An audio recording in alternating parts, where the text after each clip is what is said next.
Hey, what's going on, everyone? Let me know if you guys can hear me or not. I love doing these live streams. I don't know what it's like for you guys to watch this, but I really like them. Hello, everyone. Hello, Ark Ronan. Ark Ronan says, remember I got the 11900K. It's so bad. Oh, you got the 11900K already? So, yeah, let me know in the chat, like, how you're going with the 11900K. And what you think about it and what you actually upgraded from, because I think if you were upgrading from, say, like, you know, for me, I was on a 4690K, you know, you can go to anything recently now and it'd be a great upgrade. So the only thing I will say is that if you wanted to save money, then there are other options available, which is good as well. Shane Isbista, hello Shane, how are you going? 10900K for the win. That's what I got. That's what I got. I got a 10900K because at the time, about a couple of months ago, I figured I already knew like what the Rocket Lake specs was, which is the whole point of this show, by the way. Like, some people say, oh look, you know, you're spreading rumors and all of this sort of thing. Well, it's not. I don't really see it as that, because like if we have these leaks and they're quite trustworthy, because at the same time you got to realize these companies are also doing these leaks pretty much on purpose, whether it's from AIB partners or whoever is leaking, like maybe laptop manufacturers getting these inside specs. They're doing it so that they can get the information out without having to do it officially, because if they do it officially, then it's kind of like giving their competitors a heads up.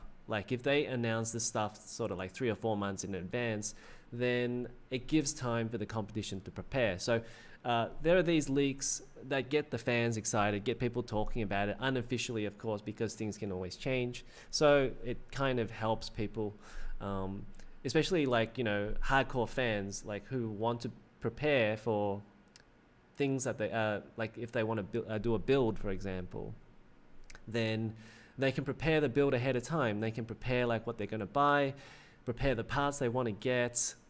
So there's a lot of fun like in planning a build out. So this is why I do my channel, based on a lot of the information that we get around, and help you guys out, help everybody out. And you know, I'm not one of those insider people that have, you know, leaks and insiders. All I'm doing is I'm basically a fan, and I want to talk with other fans about this sort of thing. First time seeing your live stream. So it's funny because like normally, so our work week from here is Saturday to Thursday, because it's an Islamic country. So Thursday is really the last day I can do my live stream. Then Friday is a day off for us. And then if I do it at home, we got a lot of distractions at home to do the live stream. So I don't want to do that. I'd rather do the live stream here where it's nice and quiet. There are no distractions. I can turn my phone off and talk to you guys for like an hour straight without having to like deal with anything outside. Yeah. That's why I don't really do it on Sunday. Sunday I also have work and stuff. It's the first day of work. Shane Ibista says, first time seeing a live stream. Okay, I've done that. Arkron, I had an 8600K. So, okay, so 8600K is kind of like where, like for me, like going from a 4690K, I saw a big improvement going to 10900K. So how is it for you in terms of, do you notice a performance uplift without even like looking at the benchmarks, for example? Shane Ibista says, I'm glad I skipped Rocket Lake. I have an 8700K, 9900KS, and 10900K. Yeah, so with the 11900K, I will say that it's obviously not for people who have a recent CPU. So I feel like it's a incremental upgrade. Ark Ronan, there's so many BIOS issues. the new architectural latency is so bad that it completely offsets the IPC increase.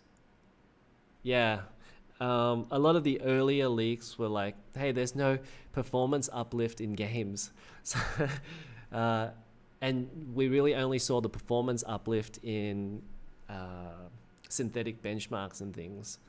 So I'd actually like to watch more videos and see how this 11900K goes. Sleeping Elephant, how you going, Sleeping Elephant? Thanks for watching my videos, by the way. Got 10 850K for a good deal.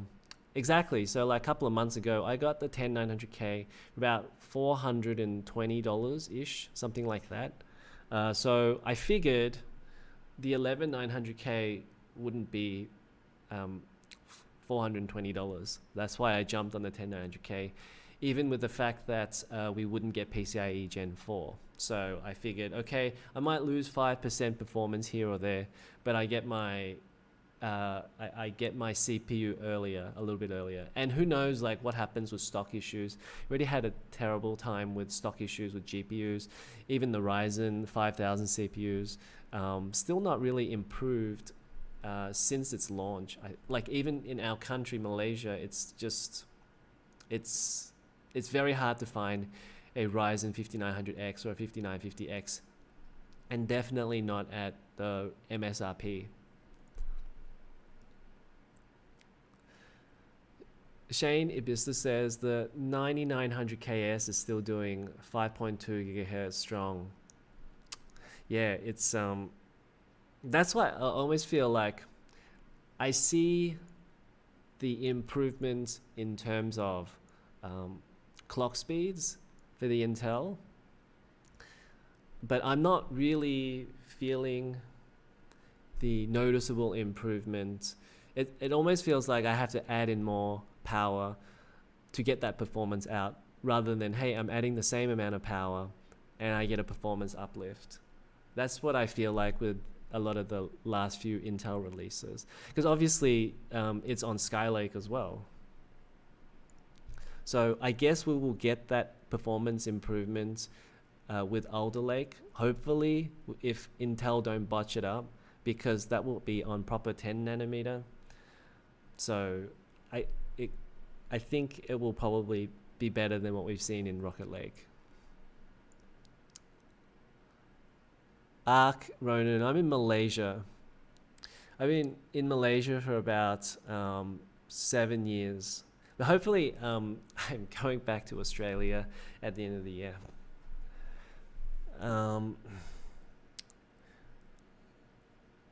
Shane, wish more people would just talk PC parts without shilling. Okay, well the first thing, we will get to this I think, but just quickly, because I think I'll talk more about the Intel issue in the second part, but I think on YouTube anyway, people, the first thing that YouTubers want to do is get click-throughs. So that's why you're going to see a lot of, I won't say clickbait titles, but they will try to get you to click on it because it's a reactionary thing. So with the hardware unboxed thumbnail, it had a poop emoji. So they're just trying to get you to click. But I think at least for hardware unboxed, it feels like they're actually writing the review for their fan base. They want to tell their fan base that this is probably a product that you need to consider like the value proposition of it, because at its current MSRP price, it probably isn't worth it to the majority of their audience. And you got to think like, you know, for them, they're looking after 700,000 people for their subscribers. So maybe they feel like their fan base, actually, you know, it's funny, like Hardware Unboxed, their fan base is more worldwide, I guess, than say like a Gamers Nexus, which probably leans more towards its US audience a little bit more, which is funny because I was looking at, I think it was their RX 6700 XT review, and Hardware Unboxed was actually beating the Gamers Nexus's review in terms of view numbers. I was like, oh, that's funny because Gamers Nexus has way more subscribers, and Hardware Unboxed, I think it was because of the time they released the review. So they released it at a time where everybody in Asia could watch it. So I think that's why they were beating them at that time. But yeah, I think it's important to understand, like, as long as the reviewer is on, say, like the viewer side or the consumer side, then I can let some of that clickbaitiness go.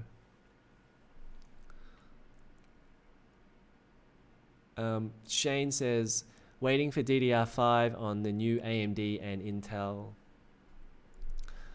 Yeah, end of the year for new DDR5, which I'm really hoping this will be where we see the APUs, and there's been some information from video cards, and let's go to that information about Cezanne. I wasn't going to talk about Cezanne today because Cezanne is very similar to Renoir. So I felt like, hey, I should be telling you guys, hey, it's exactly the same thing. But I thought maybe later on, as it's closer to release, maybe I'll talk about Cezanne, because I actually really like the concept of an APU, because that's kind of what we're seeing in Xbox Series X and also the PlayStation 5. I think it was this one, but essentially Cezanne, it's going to be the same, pretty much the same, with just a little bit higher clock speeds than the Renoir CPUs, and then also the IGPUs, sorry, will be the Vega iGPU, the integrated graphics. So I don't think we're going to get that much of an improvement in the integrated graphics of these APUs, which is a little bit disappointing. But hopefully with DDR5, then they can, a lot of people are saying that it's possibly because of the memory bottleneck, because it's running off DDR4. I think we need more tests before we go down that assumption. But I think maybe the DDR5 will help. And GDR5 and DDR5 isn't the same thing. I don't know enough about it to really say what the differences are right now. But I think hopefully the DDR5 will help in that regard. But yeah, I really am excited about APUs, because then at least we'll have a choice whether we can have a mid-tier system and don't pay exorbitant GPU prices. Because right now I don't see the GPU prices coming down as long as the Bitcoin price stays up. And the Bitcoin price is going to stay up because there's just too much money created at the moment by governments all around the world. And then what are people doing with all of this money? They're putting this into Bitcoin, which is something that Tech Yes City, I don't know if you guys watch him, but he hit the nail on the head like about 3 or 4 months ago. Before all of this happened, he was the one talking about money being printed excessively, which is why we're seeing this Bitcoin price go up.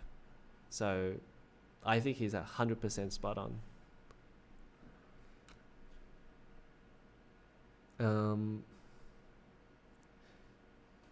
Cronin, Jim, you can't overclock the 11900K. Couldn't even do 5 GHz with, because it's already too hot anyway. So you're already maxing it out. It's already been maxed out. So I think maybe the most you could do would probably be like 5.3 GHz, unless you're on LN2. So yeah, it's going to be more or less the same as Comet Lake. So whatever happened with Comet Lake, you're going to get the same result with Rocket Lake. And I think it might even be worse, because when you think about it, this is a backport from a 10 nanometer design. So they're designing like all of their transistors inside as for 10 nanometer, but now they have to design it for 14 nanometer. So everything is going to be bigger. Your core is bigger. I don't know enough about it, but that tells me that this part would already run hotter anyway, as an assumption, like a very basic assumption.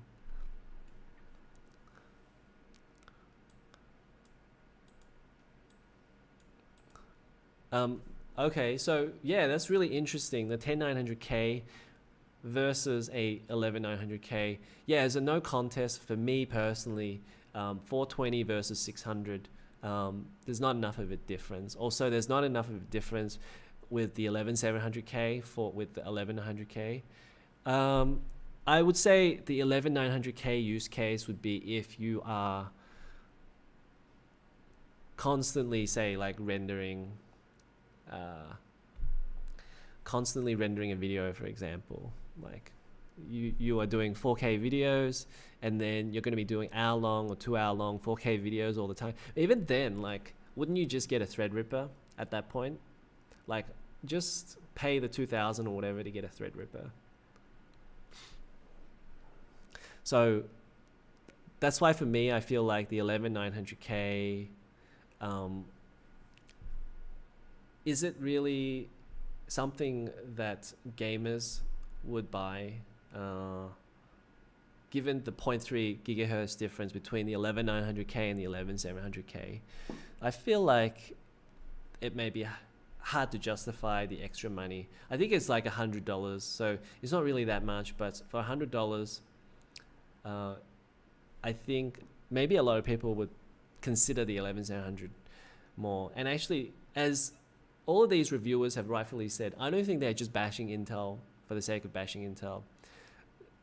The 11400F is probably the deal. I think it's like $150.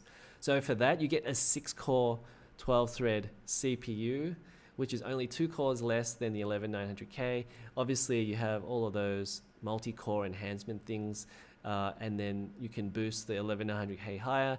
There's a better die in general, but for the maybe like you lose 10% performance. So it's not a bad deal if you're jumping from, say, like $600 for an 11900K, or say $450 from an 11700K down to $150 for the 11400F. It's not for everyone, but like people worried about, like, can I build a system? Well, maybe they should look at the 11400F.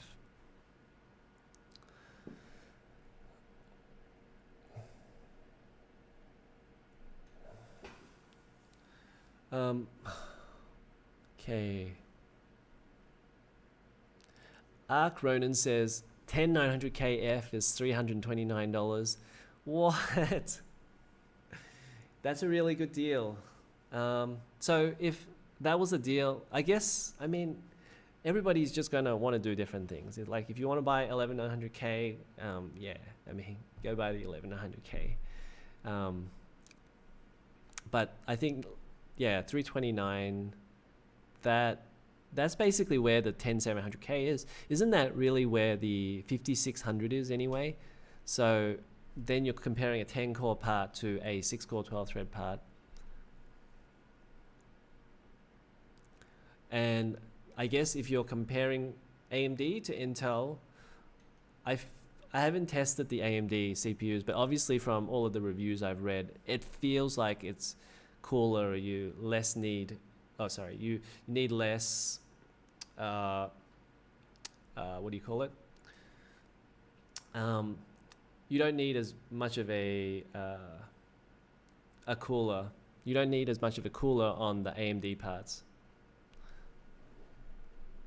So actually, when I was building my 10900K, I was wondering whether I should go with 5900X and 10900K. I think you can get away with a smaller cooler on the 5900X. But so you end up having to pay, say, like $50 more for a AIO 360mm cooler.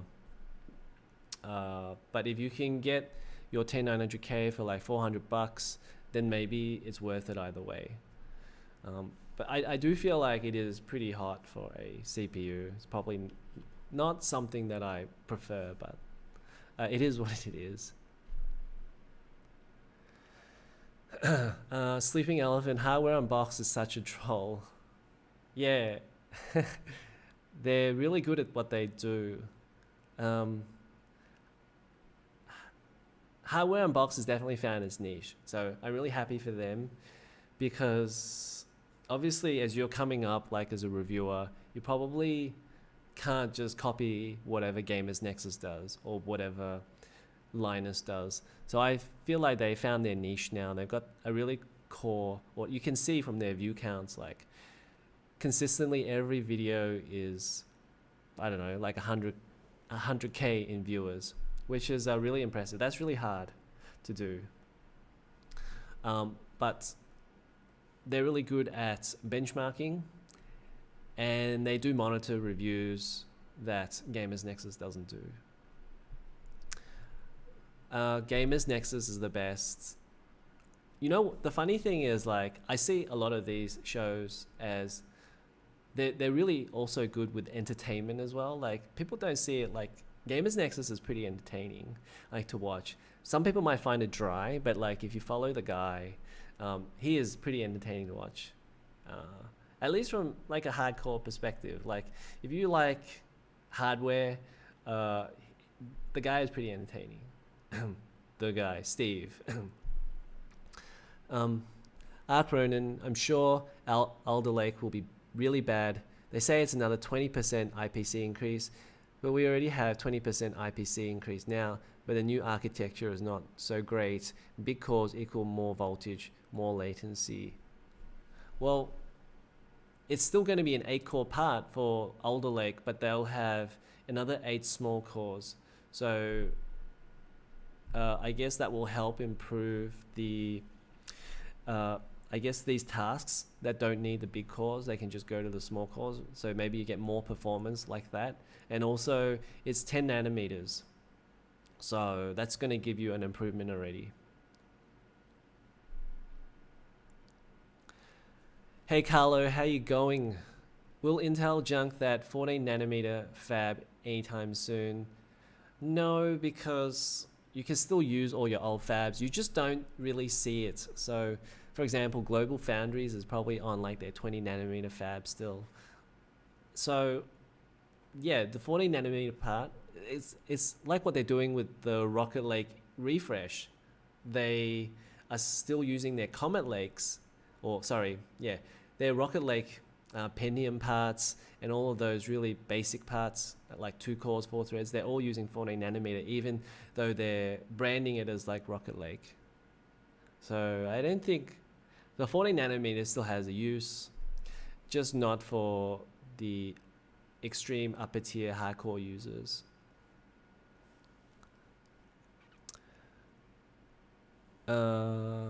Akron, I'm returning my 11900K and getting a 10900KF. Yeah, you know, with that $300 that you save, you put that towards the GPU. Carlo says 14 nanometer is not power efficient as compared to 7 nanometer. Yeah, pretty much. But also when we compare the process, say like from TSMC 7 nanometer to Intel 14 nanometer, I recommend going to check, say, SemiWiki or one of those hardcore Semiconductor like Wikipedia sites. But anyway, 14 nanometer Intel is roughly similar to, I think, TSMC 12 nanometer. So even though it's 1412, they're kind of like pretty similar in terms of performance and number of transistors inside. So then you have the jump to 7 nanometer, and TSMC 7 nanometer is similar to Intel's 10 nanometer. So both of them are similar in performance and number of transistors inside. So when people say, oh, Intel 10 is not even as close to 7, I think it is supposed to be very close, actually. So TSMC is 1 generation ahead at the moment because Intel is still on 14, TSMC is on 7. Ark Ronin on 10900K, even though it was pulling more watts, it ran cooler than a 5900X, up to 10 cores at times. Okay, do you have a 5900X? I don't have a 5900X, and I was trying to decide whether I should go with a 10900K or 5900X, because I was on the assumption that the 5900X would be a little bit cooler, like maybe about like the difference between, say, like a 10900K would be pulling 250 watts rendering a video, and then the 5900X would be like, say, about 200 watts. I thought it was about 50 watt difference ish. That's what I thought. But I until I get the 5900X, then I don't really know for sure. And then, you know, it's funny, like with a lot of these hardware parts, like if I'm talking about it, I'm obviously going off information that I'm reading, because this is a small channel. I'm not going to be buying all of these things. It will just be whatever I've read from Tech Power Up or Tech or other YouTube sites. So I'm kind of like almost putting my trust in their information. I can't test the parts myself, and they probably do a better job of testing it anyways. So why would you want me to test it out if I'm not an expert at that type of thing?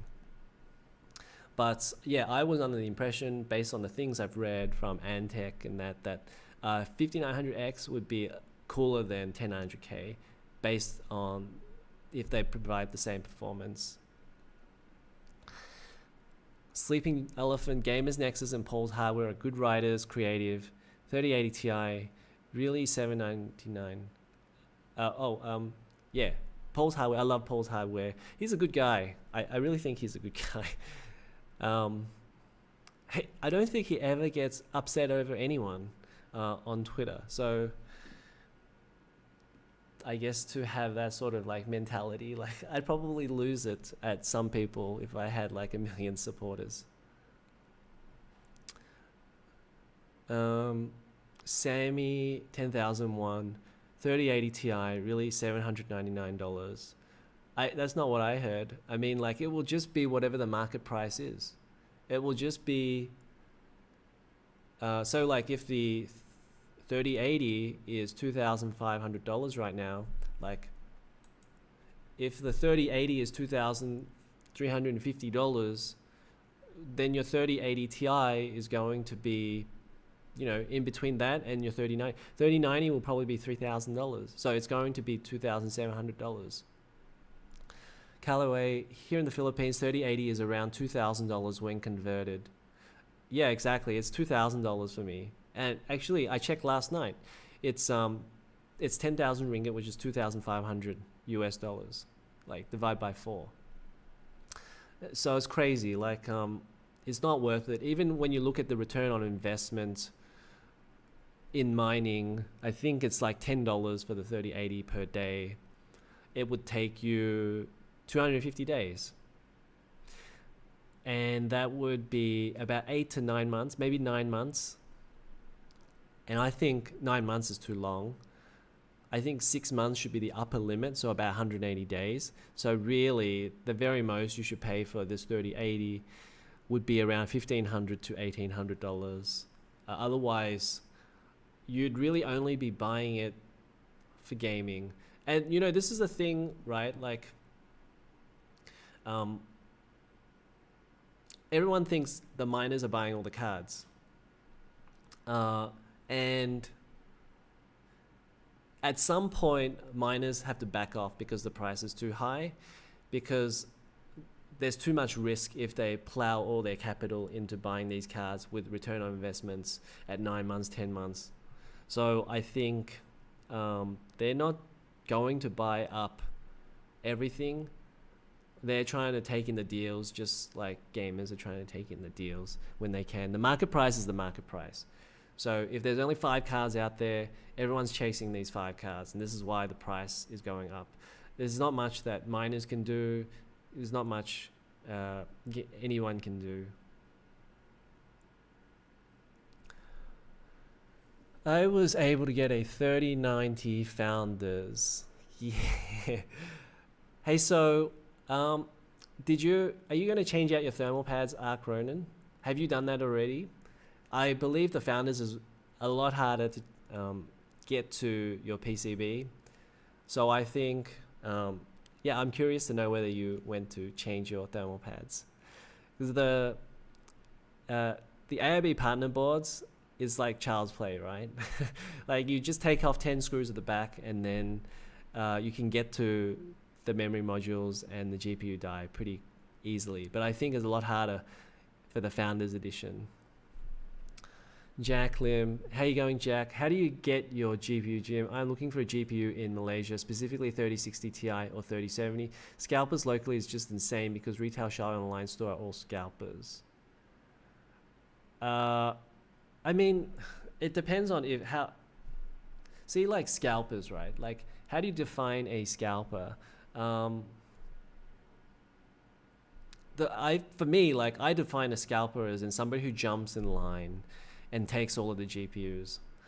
But then is a retail shop jumping in line? Well, they're kind of the retail shop. They're going to be dealing with distributors anyway. So they're getting all the cards. They're selling at the market price. And maybe in previous times, you know, say like the Turing series or the Pascal series, they got like 1,000 cards that they could sell. So they're happy to make $100 off them. Now they're getting 10 cards, so they're probably wanting to make $500 off them or whatever it is. So there's a lack of cards everywhere. The lack of cards, as I've said in my videos, make sure you go check out that video where I talked about why all of these massive mining companies are buying up all of these GPUs. They're buying all of the GPUs, which is limiting the supply going out to retail. So previously, maybe retail got like 1 million cards. Now we're getting like 100,000 cards. That's why the price is going up. I think Nvidia kind of know exactly what they're doing. They know exactly how many cards to give to these miners, how many cards to give to retail to optimize the price. And this price is steadily increasing because of Bitcoin. Same with like with diamonds. Like I don't know if you guys watch Blood Diamond, like that old Leonardo DiCaprio movie, but the people in the diamond industry, they will limit the supply of the diamonds to maximize the price at retail. But yeah, how did I get my GPU? So I got my GPU from Shopee, and I just paid the market price there. And sometimes there's a deal, sometimes there's not. So you have to be fast, and you have to basically buy it at launch. So wait for the next launch of whatever the next thing is.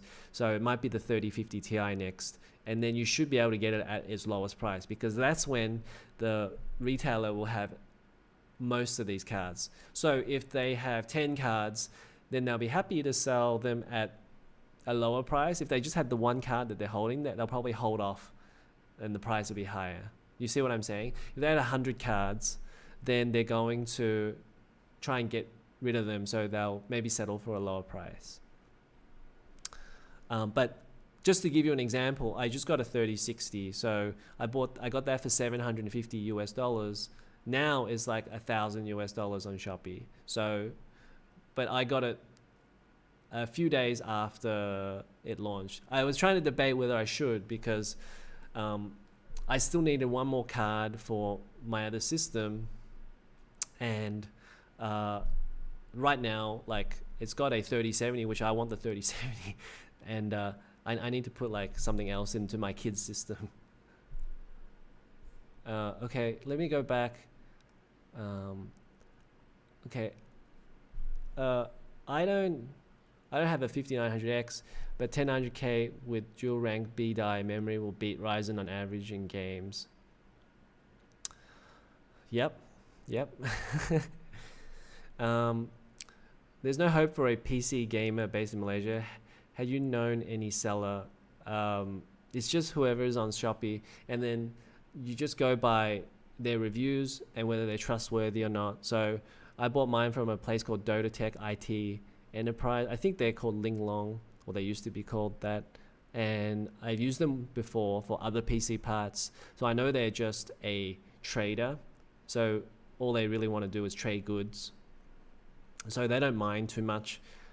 I mean, they do, obviously. They increase their price. So like right now, the 3060, they're pricing it at like $1,000 as well. They're just going by the market price. But previously, they're not in it to scalp crazy amounts, because they probably get like 100 of these cards. So they're trying to offload them and get their profit back as quick as they can.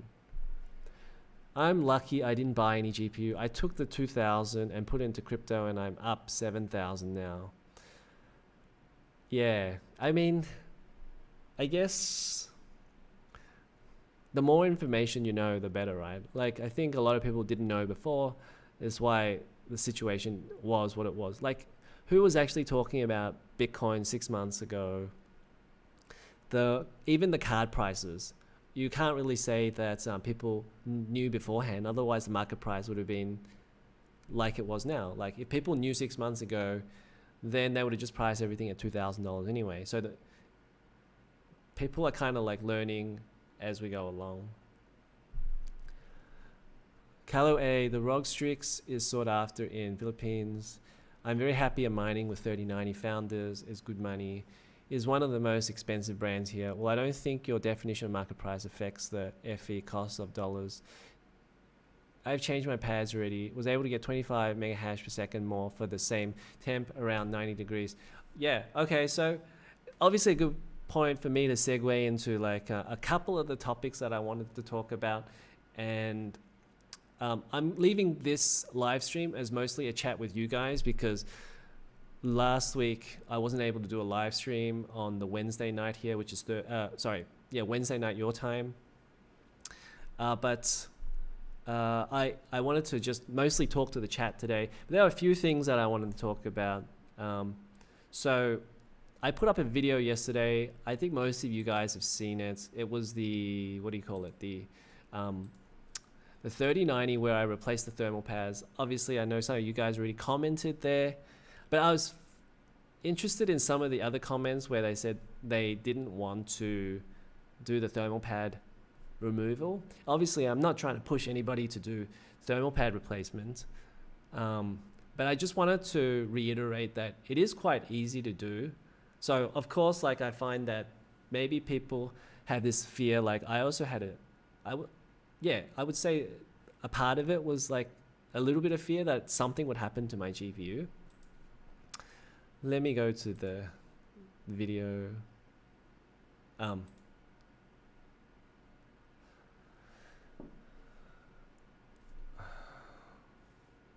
mean, I don't really need to play it, but I just wanted to get to the PCB.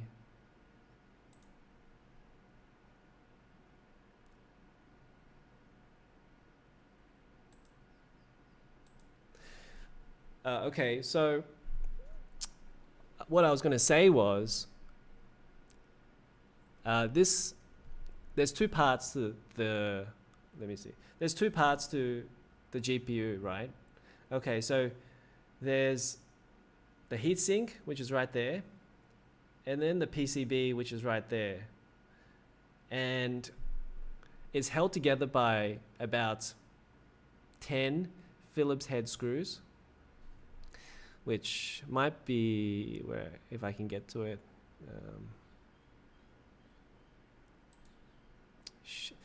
I can't believe how many ads are on YouTube. It's just incredible how many ads there are. It really does me. I probably need to go on YouTube Red now because I use YouTube too much. But at the same time, I feel like YouTube should be free. So I'm happy for them to sell ads or whatever, but it's just so many. Okay, so there's 1, 2, 3, 4, 5, 6, 7, 8, 9 screws on the back of this 3090. So you undo those. They're super easy to do. You just undo it with a Phillips head screwdriver. They come off super easy. Then you have this mount on the back of the GPU, and then you take those screws off. And then all it is after that is, yeah, I got photo bombed or video bombed, but where is, okay, maybe. Then you need to take off the fan header. Okay, so then this is the point where all it's held by, after you take those 10 screws off on the MSI Ventus 3X, it's just held by these thermal pads here. So there's a little bit of stickiness from the heatsink to the capacitors, the MOSFETs and that sort of thing. But mostly it's held by this thermal paste. And the thermal paste is kind of like, I don't know, a little bit like glue, I guess. But it's not that sticky. I don't know what it's like. I guess you'll just have to squirt some thermal paste to find out what it's like. It's like a glue that never sets. But yeah, so then you're kind of just trying to pull open the card, and then it's so easy to do that I think if you're apprehensive about whether to do this 3090 mod or not, keep monitoring your temps, which is what I did for a couple of months. But if you feel like it's starting to deteriorate the temperatures, then just know that you don't have to rely on these stock thermal pads, because technically you're also kind of making the entire thing worse. So at some point, it's kind of like a cancer, right? Like if you got a cancer, you got to like get rid of the cancer, and at some point you got to go, okay, I need to go and do the op. So just know that, you know, the op is safe. It's okay. I think there aren't really that many concerns that I found when I pulled apart my card.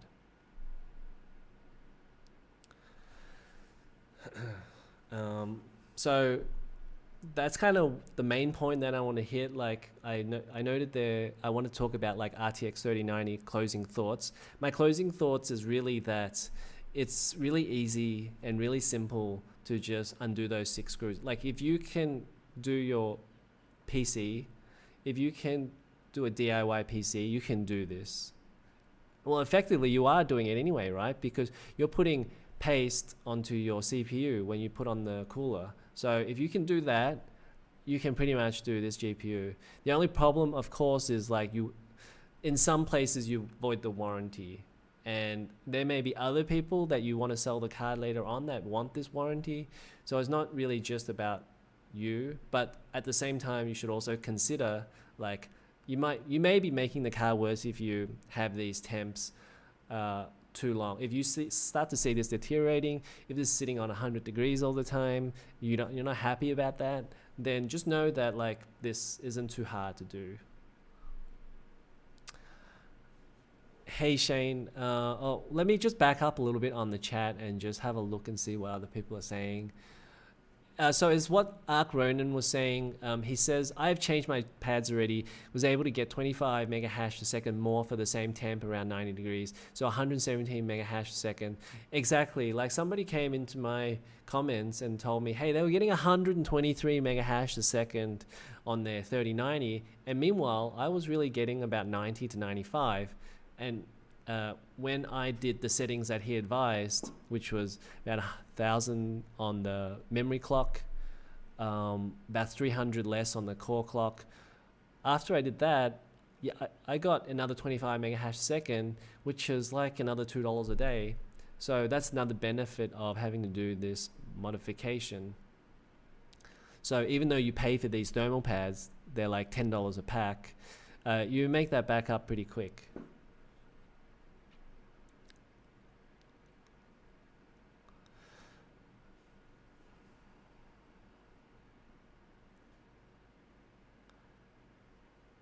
Shiny, can you elaborate what's Harmony 1? Because I'm not sure what that is. Harmony 1 had 10x gains in just 1 month. What's that about? Carlo, here in Philippines, some stores limit buying a 3080 or 3090. It is bundled. You have to buy a CPU and motherboard too. Yeah, we also have pretty similar things. They're selling a lot of systems with these 3080, 3090 here on Shopee. So, Tobiah, a lot of people ask this question, what's the max safe temperature for mining on GDDR6X? Really good question, because this is something that these big channels like say Gamers Nexus, maybe they are testing it now and they just haven't told us because it's for a video later on. But these channels really need to test how long these GDDR6X last for at these maximum temperatures. We really need to know, because like a lot of it is speculation right now. The article that I always refer to, of course, is the Eagles Lab article. He seems like he's been in the industry for a long time, understands like a lot of these issues. So he's been saying that 120 degrees is the maximum limit before the silicon will probably die, stop working. I don't know if it will set on fire, probably won't. But a lot of these cards have thermal limits that the manufacturer sets themselves. So if they know that it's going to die at 120 degrees, they're going to set a limit at like, say 104 degrees, which is what it is on my MSI Ventus 3X, before it will thermal throttle. And then when it does that, the core clock drops. Excuse me. The core clock drops, the power drops, and all of that, so then it'll be cooler. But I think there are other cards, I don't know what, but like I saw that some cards were able to go up to 110. I think it's the Gigabyte Aorus, and then other people have been getting it up to 110 degrees. So ultimately, how long it's going to last, nobody knows, because nobody actually tested this G6X, because it just came out like 3 or 4 months ago. But this should more or less be the same sort of memory as other memory modules. It's basically the same thing. It's just faster G6 memory. So in the end, it's all made out of the same stuff. It's all made out of silicon. At some points, high temperatures is not good for the silicon. We all know that. So it's really up to you, like what temperatures that you think, you want to run your equipment at. Is your equipment after all. So just arm yourself with as much information as possible, and then just make the decision based on your use case. So if you go back and watch like the Gamers Nexus videos, on the PS5 teardown, Gamers Nexus specifically says that the 95 degrees he experienced on the G6 memory modules is too hot for him. And it's funny, the PS5 teardown, half of the memory modules are at 95 degrees and the other half are at, say, 70 degrees. I think it was about 70 degrees, because one was attached to the heatsink and then the other wasn't. Really bad design, but yeah, he was saying that 95 was just too high for him. And then he said it in other videos as well. Like, I think it was the 5700 XT video where he said, I think it was like 85, 86 degrees for the G6 temperatures, and he thought that was too hot.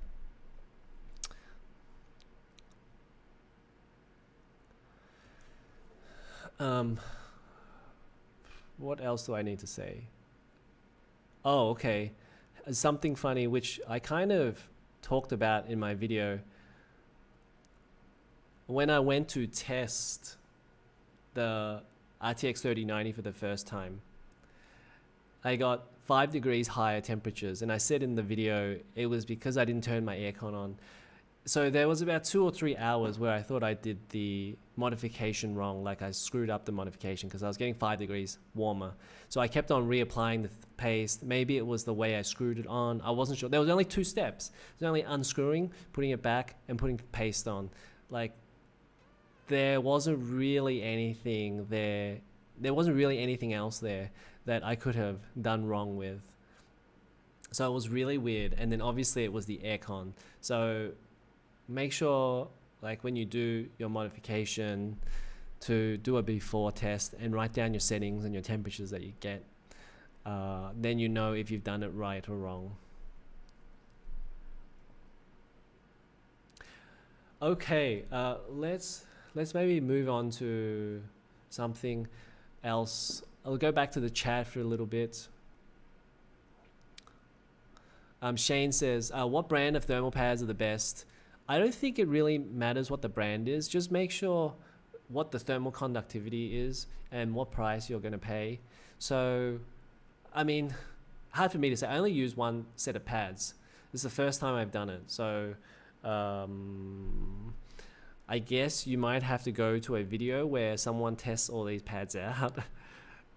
I think it's going to be really close, because at the end of the day, you're talking about 8 to 10 degrees, and I don't think you're going to get 10 to 20% performance improvement. Even if you did, that would only represent like 1 or 2 degrees difference. I obviously know that Celsius and Kelvins, like, you can't do percentages of temperatures, but like in terms of performance difference, you probably won't get like that much performance improvement between the different brands. Just kind of like thermal paste is all the same for all of these brands. You're not going to see a massive difference if you use a different brand. So just pick whatever is reliable. So any one of the ones that I listed, I think I listed Thermal Grizzly, G-lid. G-lid actually has the highest thermal conductivity. I think it was something like 15 watts per meter Kelvin, and then the ones I use were 13. So if you can find the G-lid ones, use those. Otherwise, yeah, anything that lists whatever the thermal pad. I think maybe the difference would be longevity of these thermal pads, because no one's really able to test that just yet. Or, you know, people have just started changing their pads out. But sometimes you see in these videos when people pull apart their GPUs that the memory modules have basically disintegrated. Most of that is stock factory stuff anyway, which is super cheap stuff. But because they're expecting that not that many people are going to open up the GPUs. But I think, yeah, if you're looking at the brands, it's probably something like that, where it's harder to test because it takes a while for these pads to disintegrate.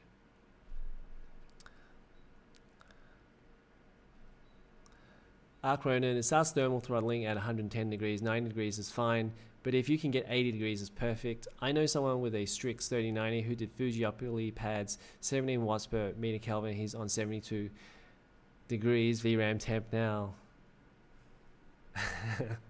That's pretty cool.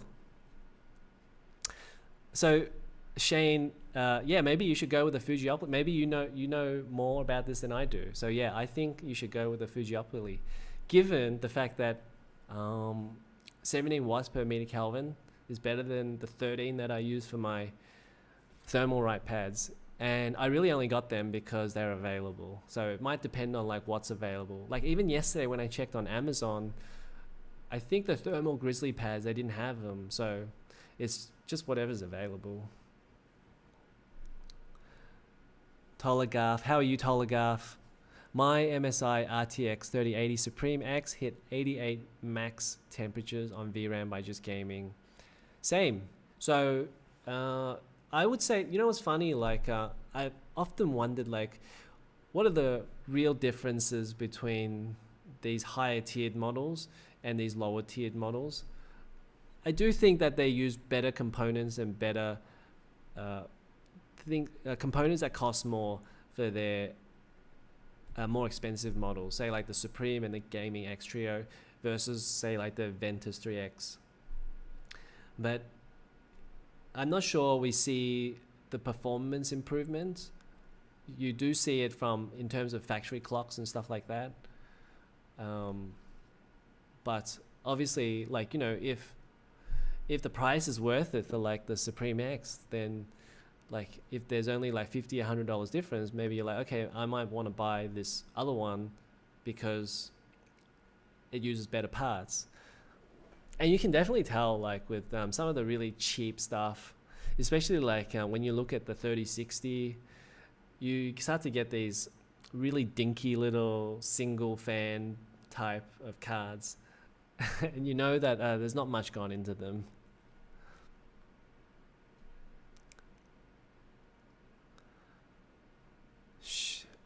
Shane Ibista, I'll have EK block for the Win 3, and their pads are okay, but maybe for my air-cooled gaming X.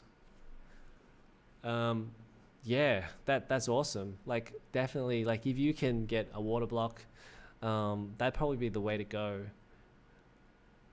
Water cooling would definitely be the way to go with these 3090s and 3080s.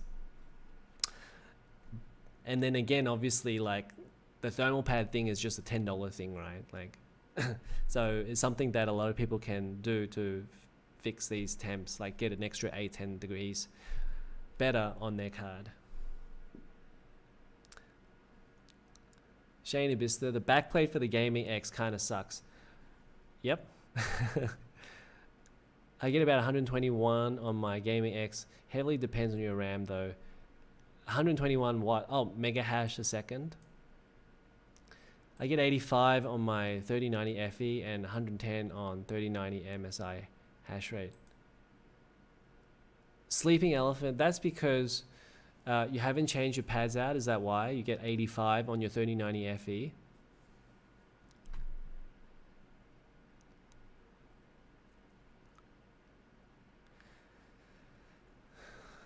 So is 96K okay under load? It's up to you. As I've said before, it's up to you. It's really hard to say. Like personally for me, I would say I want to keep it around low 80s. Like that's just me, because there's enough of a gap. And also I gotta say, for me, right, like I'm at home with my 3090. I'm 2 floors up, and it's extremely hot. Like without the aircon, it's like 30, 32, maybe even 35 degrees, where there's no aircon and there's no air movement, no air circulation. So I'm trying to get my temps as low as I can. When I say that it's 80 degrees or 82 degrees with 25-degree ambient, I'm almost testing it as if, like, I need to have that 10 degrees buffer, because I know that during the day, if I'm not home and I still want to do my mining, I got to make sure that this car doesn't thermally throttle. So 80 degrees when it's 25-degree ambient, maybe at 35-degree ambience, this car will be like 90 degrees. So that's kind of why I'm trying to keep it down to like about 80 degrees at 25-degree ambient.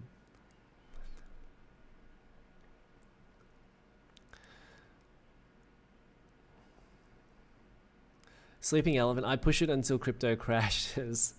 Yeah, I think you got to take advantage of the situation now. Like, I don't know what everybody's strategy is, and again, like everybody says, not financial advice, but with Bitcoin prices really high, it's definitely not a bad time to take some of that out as fiat currency. It's just going to keep going up and up, but like, is there a bad idea to take some?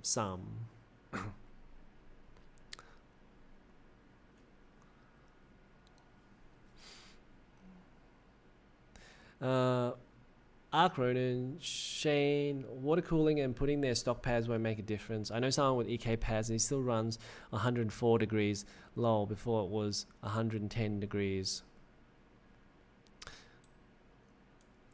Well, I think it's kind of like all physics, right? Like if you have a really big heatsink, then it's going to do better than a small heatsink. And if you have more fans, it's going to do better than something with less fans. So I guess when you put on that water block, you also have to think about, hey, is this water block, are these fans connected to my like my radiator and all of this other stuff bigger than what I've got right now, or better thermal conductivity? So you've got to answer that question as well. And I think like people who do water cooling, I don't think you're going to swap out, say, like this heatsink for, say, like a 120 mil radiator. Like, well, I wouldn't. So, yeah, definitely. Like, I think just remember, like, water cooling isn't the thing that solves it. Like, think about it in terms of real world physics, like whether whatever you're putting in is going to help with the temperatures. I hope that makes sense. I don't think I was that clear on it. Samsung 8nm node is an LP node optimized for battery use. Is it really? Because you wouldn't seem to think that from these RTX 30 series GPUs. Like, how could that possibly be optimized for battery use unless it was really for, say, making very small dies for laptops and things like that. And then somehow Nvidia has just suddenly decided that they wanted to use this thing for their Ampere. And then suddenly they realized, oh my God, AMD is coming up with something good. Therefore, I have to make a really, really big die. And maybe that's how it turned out, that it's used so much more energy than the previous generation. I think the 2080 Ti, I think that was around 270 watts. Now, with this, and that was what, TSMC 12nm? And now with this Samsung 8nm, they're using another 80 watts more. And technically, I think it should be at least a half step from the TSMC 12nm.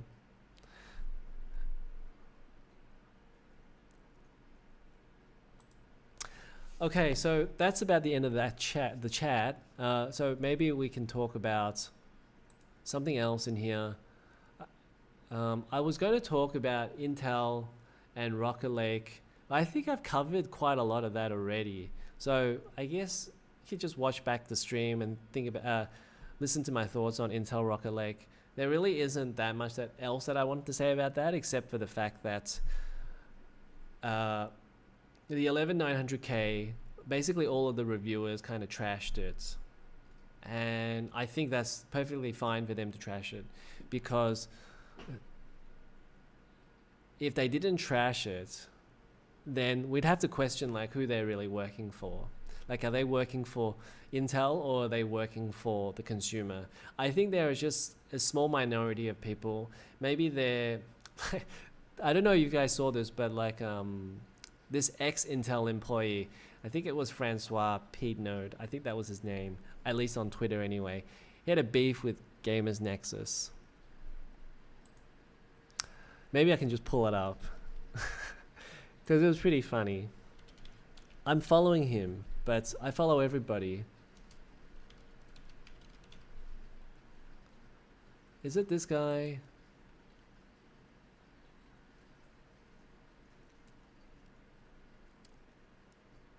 Maybe this is a secondary account.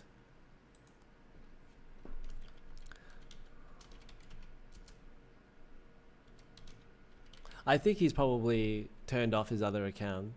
See, that's the thing with like these big YouTubers. They have so many people or followers that are just following them, and then sometimes when, say, like a Gamers Nexus will say something, then everybody else will jump on. And I feel like I don't feel like they need defenders all the time. Like, everything just turns into a spat online. Like, Francois is okay to have his comments, Gamers Nexus also to have his comments, but then it becomes like, okay, Gamers Nexus is like 500,000 people that will also go and comment on Francois's Twitter. And I don't know, even I had said something, but I didn't like reply to him. I really just did it my own tweet. Okay, so it was this. I said, I don't want to pile on to Francois. Big YouTubers should be mindful of turning their audience on someone, but we should live in a world where we can be openly critical and discuss things. The only feelings that seem to be hurt here seems to be Francois. Because, oh, look, he deleted the tweet. But essentially, like, Francois was really upset that, look, you're hurting the lives of these Intel employees. What about the Intel employees? If you say that the 11900K is terrible, nobody's going to buy it, then people are going to lose their jobs. And no, I will say Gamers Nexus is perfectly in the right from an editorial point of view to say whatever he wants to say about 11900K. If you want to say something about the 11900K, you're also free to do so on your own Twitter, on your own YouTube channel. I don't think you can say to gamers, hey, I don't think what you're saying is right because some people in Intel may lose their jobs. Well, actually, no. Intel, they should just go and make a better product. If Intel can make a better product, then you'll get a good review. That's the process that it should be. Let me just quickly go to Ark Ronan's message. Do you think 40 series cards will have the same mining capability, or will Nvidia put a limiter? Yeah, okay, really good question. So I don't know if you guys are following Copite 7 Kimmy. First of all, follow me on Twitter so I can chat with you guys outside of the videos. Like, I also want you guys to comment on the videos because that will help drive the algorithms, and so that gets more people to watch my show. If you comment on my videos, then that helps my YouTube video. But if you want to chat to me normally, yeah, go on Twitter because I'm there quite a bit.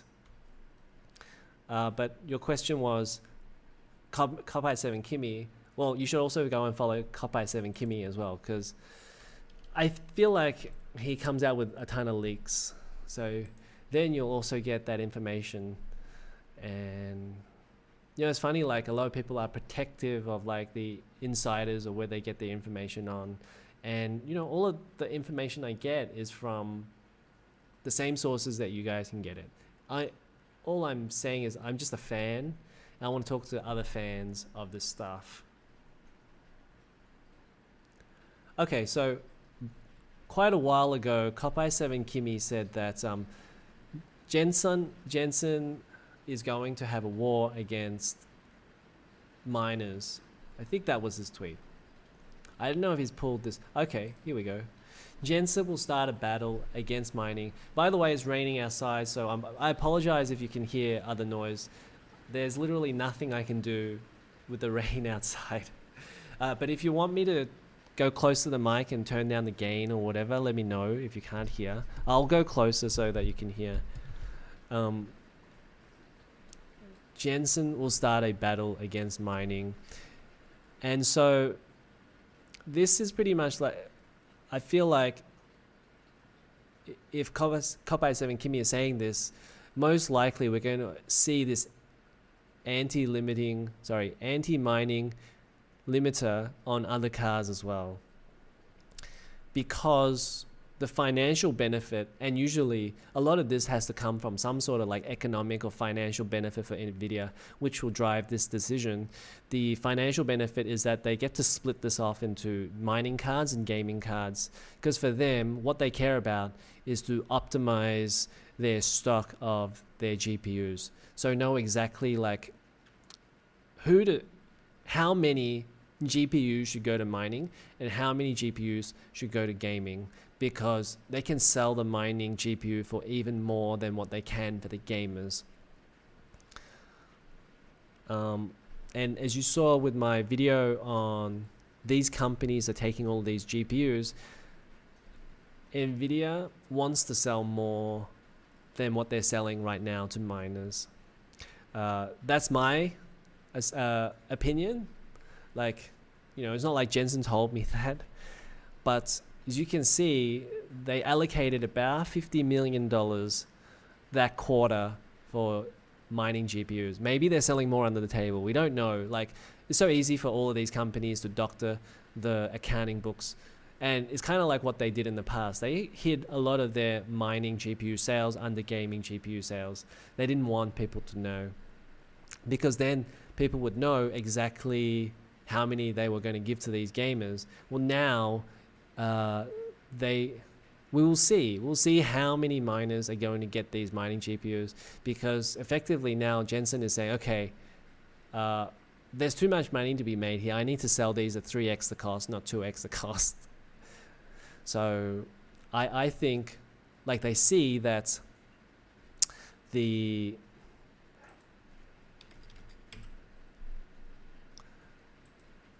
see this 3080 is $2,400, and sure, they can raise the prices for their gaming cards, but you know, for a lot of the miners, they can create their own mining GPU for them. They can sell that for a ridiculously high price. So I think you saw with the 30HX, which is the lowest mining GPU that they recently announced, which does 26 mega hash a second, which is basically like a GTX 1660 Super. Then they're selling that for $725, and that was a 5-year-old card, basically like a 1070, which sold to begin with for $429. And I think even the 1660 Super was about $250 when it came out. I think it was about $250. So they're selling it for 3 times the price. And there'd be a lot less distributors in that, so they're getting a bigger cut of the price. They sell a lot of these cars straight from like Nvidia to the mining company. So, you know, Hut 8 is not going through, they're not going to Micro Center to buy $30 million of GPUs and then paying everybody down the supply line. They're going straight to Nvidia to negotiate a deal on these GPUs. They're not negotiating with anybody else. You're buying $30 million of GPUs, you're going straight to Nvidia. There's no doubt about that. But do you think the 40 series cards will have the same mining capability? Well, a lot of the hash rate is dependent on the memory bandwidth of it. At least that seems to be the driver until that becomes a limiting factor. Say like if you have a 192-bit memory bus, then maybe that part is the factor, right? Like that limits it. So right now, even with a 3090 doing 1 terabyte, even with a 3090 that is doing 1 terabyte per second in terms of memory bandwidth, that's still not enough. Like they could put 1.5 terabytes per second, and if the cores are fast enough on these 3080s, 3090s, then the hash rate will just increase at the same rate as that memory bandwidth is increasing. So there's a lot of bottlenecks in terms of hash rate. So it has to do with like the power and the memory and the CUDA cores. At the moment, it seems like the bottleneck is mostly in the memory bandwidth. So I think if it was 1.5 terabytes per second, then you'll see the hash rate improve. So it could be like 150 mega hash a second. In terms of the 40 series cards, well, I think the memory bandwidth generally increases with the resolution of what you want to play it as. So if you're playing at 4K this generation, that's why we saw an improvement in the memory bandwidth. And as you can see with the AMD cards, they wanted to target 1440p. At least that's what it feels like, because they stuck on 256 bits, which was good for they stuck on 256 bit, which was good for 1440p gaming. And I think it's fine for 4K gaming as well. They didn't lose too much in terms of the final performance, but it seems as though that memory bandwidth, the higher memory bandwidth on these Ampere cards, gave Ampere a bit of an advantage on 4K. You saw like maybe about 5 to 10% better performance at 4K for these 3080 and 3090. Even though like the 3080 only has 10 gigabytes of VRAM, it doesn't matter because the memory bandwidth was better on the 3080. So the 40 series cards, they'll probably still be on 4K. I don't think they're going to move to 8K. So therefore, the memory bandwidth will be the same on the 40 series cards. And plus, don't forget, like on the 3090, on the 4090, it'll probably have 24 gigabytes of RAM. The 4080 will probably have 20 gigabytes of VRAM. So I think that's plenty. So I think they've kind of already figured out what they want to do with their VRAM, how much they want to provide, how much the memory bandwidth will be on the 40 series cards. I think 40 series, there's not going to be that much of an improvement on the hash rate, if that's your question. And I'm sorry for making it too long.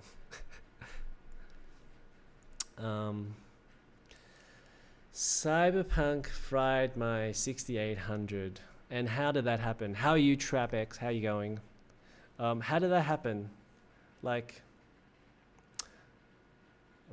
is that an AIB card or the AMD reference card?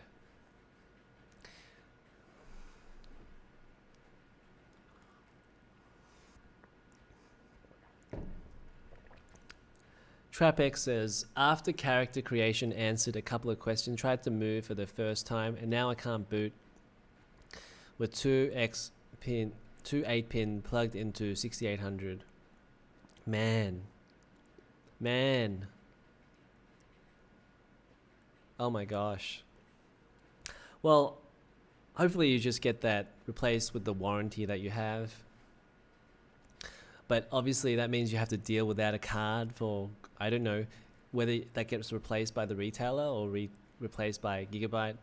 Hopefully the retailer can give you a card, but you know, with stocks the way it is at the moment, it's probably unlikely they have a spare card sitting around, so it's probably going to come from Gigabyte. But you know, I heard from Tiago on Classical Technology. I don't know if you guys watch his show, but he has a really good show. He made a card, and he said it would probably take about 2 weeks. So that was EVGA though, and Gigabyte might be a little bit different.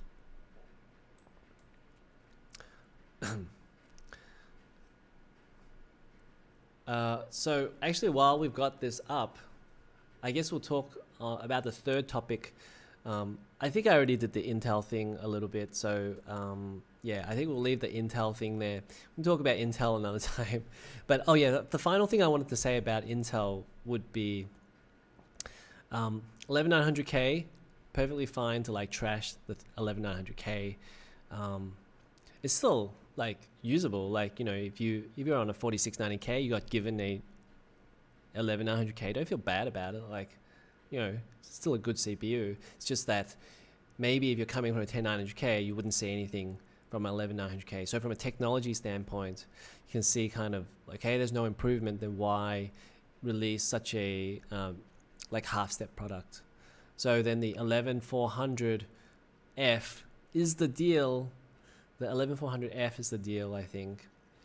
But even still, like for me, it also depends, like if you can get a GPU that if it's worth it. Like if you have to pay $1,000 to get a 3060, I think that's a lot for a 3060. I think if you had to, maybe you would just pay it, because technically it's kind of like a 2070, and a 2070 isn't that bad in the overall scheme of things. Like there could be a lot worse cards than a 2070, plus it has 12 gigabytes of RAM. So would you pay $1,000 for a 2070, given everything that's happened, given, say, like you just want to play basic games, you want to play like 80 to 90% of the games there, but maybe your 980 Ti or your 1070 isn't as good. Maybe you're on a 1060, for example.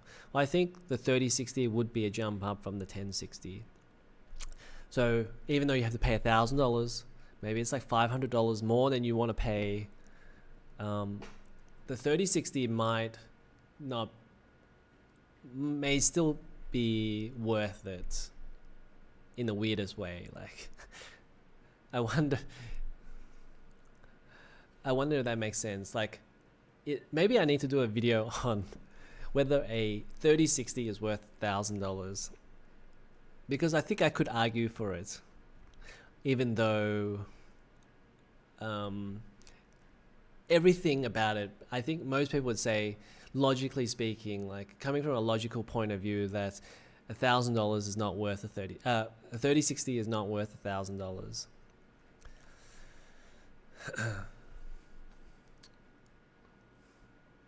So anyway, I was going to go talk about the GPU prices, because that was the last thing that I wanted to talk about today. And the GPU prices are just insane right now. I know everybody has talked about it, but I'm not sure if they're going to come down. So the thing is, what are people going to do about this if the prices are not going to come down? So I wanted to ask you guys, there's 9 people in here, so please put in the comments below, what are you going to do about the prices if the prices are not going to come down?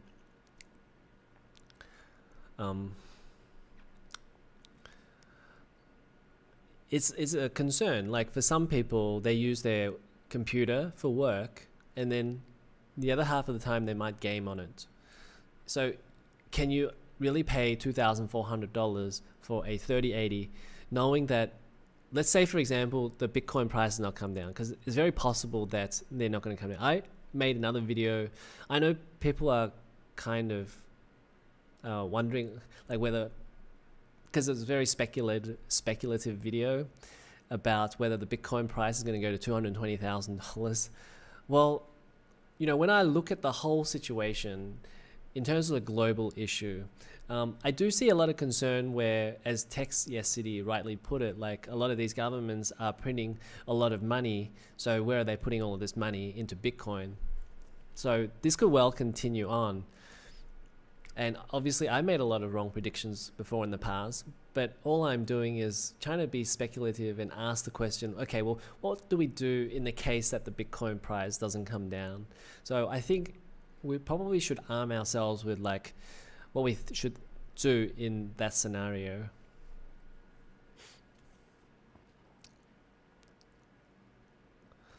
Hark Ronan, if the prices don't go down, I'm happy. More mining profitability for me, less cards mining.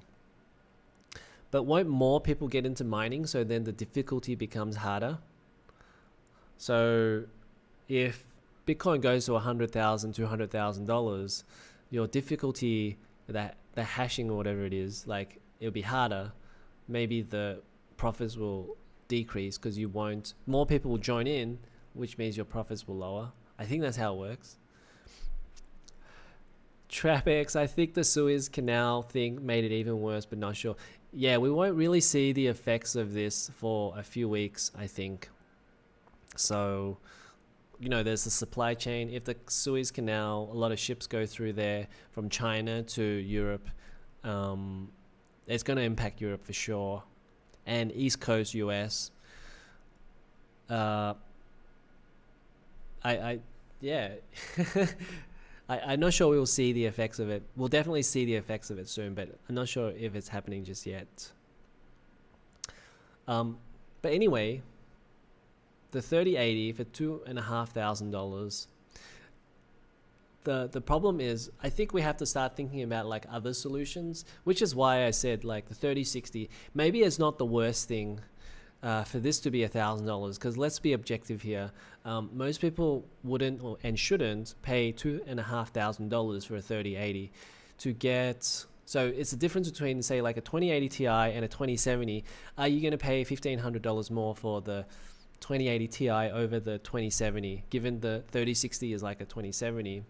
Maybe for most people, if they're just happy with 60 FPS in their games, and you don't need 90 FPS, you would need to pay for the 3080. Like, at some point, we're going to scale back our expectations of what we want.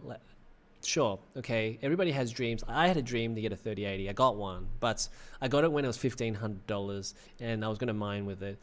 But at $2,500, there's more risk involved if you want to go and buy a $2,500 3080. And of course, we might be saying the same thing in 3 months when this 3080 is $4,000 and everybody is saying you should have bought it for $2,500.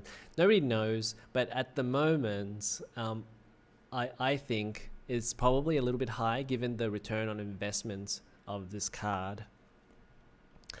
Plus the fact that we got to think about, like, yeah, I think 60 FPS is perfectly fine to carry you through this problem period. And I don't think we're going to resolve this GPU prices anytime soon. So I think maybe people have to start thinking about other solutions to this problem. So that's solution number one, to buy a 3060 for $1,000, because it's basically the cheapest card that you can get. And I rubbished the 3060 previously, like 3 or 4 months ago. I said buy the 3060 Ti. Don't buy the 3060 because it's a lower class card, and the difference between the prices then was $399 versus $329. Of course, like if it's $70 difference, it's no brainer to buy the 3060 Ti, but it's not. The 3060 Ti is not available at all, and if it was available, it's only like $100 or $200 less than the 3070, which is $1,500 right now. Actually, maybe that's the question. Like, maybe is the 3070 $500 better than the 3060? I think maybe some people might say, well, I think I'd rather save that $500 rather than getting the 3070.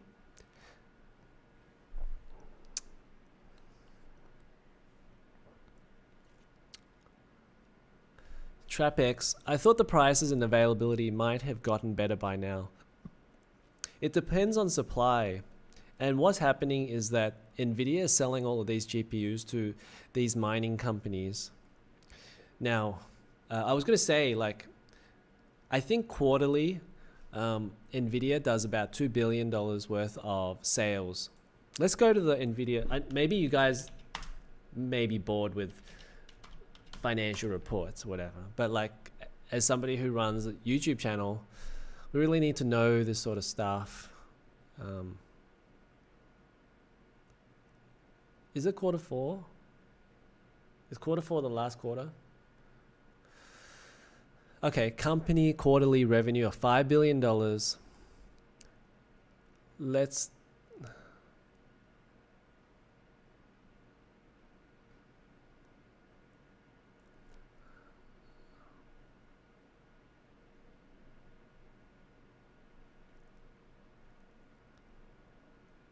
okay, here we go. Gaming. Fourth quarter revenue was a record $2.5 billion. All right, so in their last quarterly statement, the CFO, Colette Kress, she said, we're allocating $50 million to mining GPUs.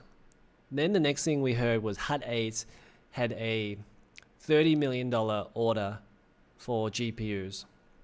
So you could say that that was 60% of the expected amount of GPUs that Nvidia were going to sell. Or maybe Nvidia is selling way more GPUs like that, and they're just not telling us. So it's probably likely that they're going to be selling way more than that, because really, is Hut 8 the only mining company that is buying GPUs? There's got to be hundreds of these mining companies. Go look on YouTube. There's just hundreds and hundreds of these mining companies. A lot of people have done YouTube videos on them, getting access to these mining companies. And also, by the way, the other myth is really like what type of energy they use. I think a lot of these companies are trying to use energy as low cost as possible and renewable energy when they can, because, and I'm not trying to like, you know, like it's not propaganda like to say this, I think, but if I was a mining company, I would also try to minimize my power costs. I would also try to use renewable energy, because that would totally make sense. Like, wouldn't that just make more sense rather than like buying, say, coal power plants power? Like, wouldn't you want to just use whatever renewable energy sources you have? That would be how I'd run the mining company. So anyway, my point was, okay, gamers, $2.5 billion worth of quarterly revenue, 50 million apparently, maybe it's more than that, maybe it's like 200 million, because at one point, Colette Kress, she said that, yeah, we allocated about 10% to miners, and even then, you probably figured out that she's probably BSing you, because there's probably more than that, because if it wasn't, like, think about it, like 90% to gamers and only 10% to miners, is that really like, logically speaking? Because right now the the miners are setting the price. It's not the gamers setting the price. So if 90% of these GPUs were going to gamers, then they wouldn't all be that expensive. You see what I'm saying? Like, a ton of these GPUs are definitely going to miners. So I guess my point is, like, there's a lot of these GPUs going to miners, a lot of things that they're probably not written here, recorded like as hard evidence here, probably stuff that's under the books. Maybe they're just selling it to these mining companies and then writing it down on their reports as for gaming companies. Yeah, so that it is what it is, right?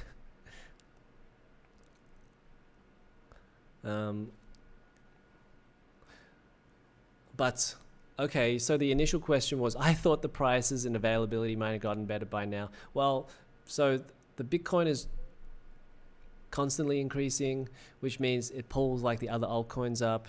So like Ethereum, Ravencoin, all the other altcoins that you can mine with GPUs. Hut 8 bought a ton of GPUs. A lot of mining companies bought GPUs, and Nvidia is going to sell these companies GPUs because they can sell it to them in a bulk order. They can sell 30 million, deliver it to one place, which is way more than, say, like, you know, you sell to a distributor. That would be way more than what you'd sell to a distributor in the US, $30 million. So then they don't have to worry as much, like dealing with like a lot of companies.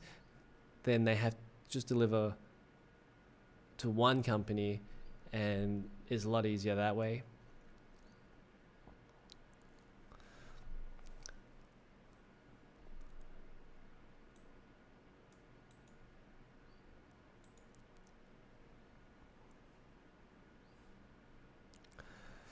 Ark Ronan, lol, Jensen is battling against mining by selling the cards to miners.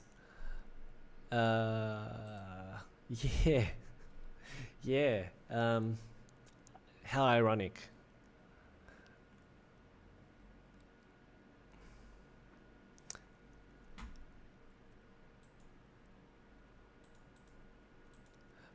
So the first solution really would be like to cut back our expectations, or your expectations, on what type of card that you need rather than the one you want. So if you don't need a 3080, you don't have to buy this $2,500 card, which could be $4,000 in 3 months' time. Just buy a 3060, or say like even a 3050 Ti whenever that comes out. I think the 3050 Ti probably won't be enough. Like, you want, I think that's kind of like still the budget card. Kind of like if you bought a 1050 Ti, that would be like, you know, you wanted to go and play Fortnite, and that would be about it. So I think the 3060 at least would get you playing, say, like Assassin's Creed Odyssey at medium settings, for example, for the next couple of years. So that's number one. And then I'll talk about number two solution. So TrapX, the biggest mistake in my opinion is the GDDR6X. RAM is more expensive to reproduce and really doesn't seem to help. Well, it definitely helps the miners, because you're able to go from about 14 to 16 gigabits per second all the way up to about 20 gigabits per second. So 20% faster, 25% faster in terms of hash rate. You go and look at, say, what to mine.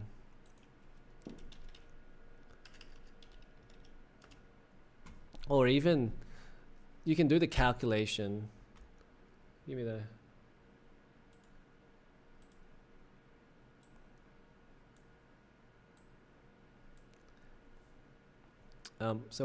let's go to what to mine. And 3090 is getting 114 mega hash a second. And that's on the GDDR6X. But what if it's on G6? So then that would be, instead of 20 gigabits per second, it would just be 14 gigabits per second. So when you work out what the memory bandwidth is, so it would just be like 20% less than the 1 terabyte per second. So it would be like 800 gigabytes per second rather than 1 terabyte per second. So then your hash rate would be 20% less than this. Mr. Cuts TV, hello, how are you? How's it going? Morning. So where are you at? Because it's afternoon here, it's about 1 o'clock, and it's probably very late over in the US already, but that's okay. Because if I had to get here any earlier, I'd have to get up very, very early. I'd have to get up at 6 or something like that.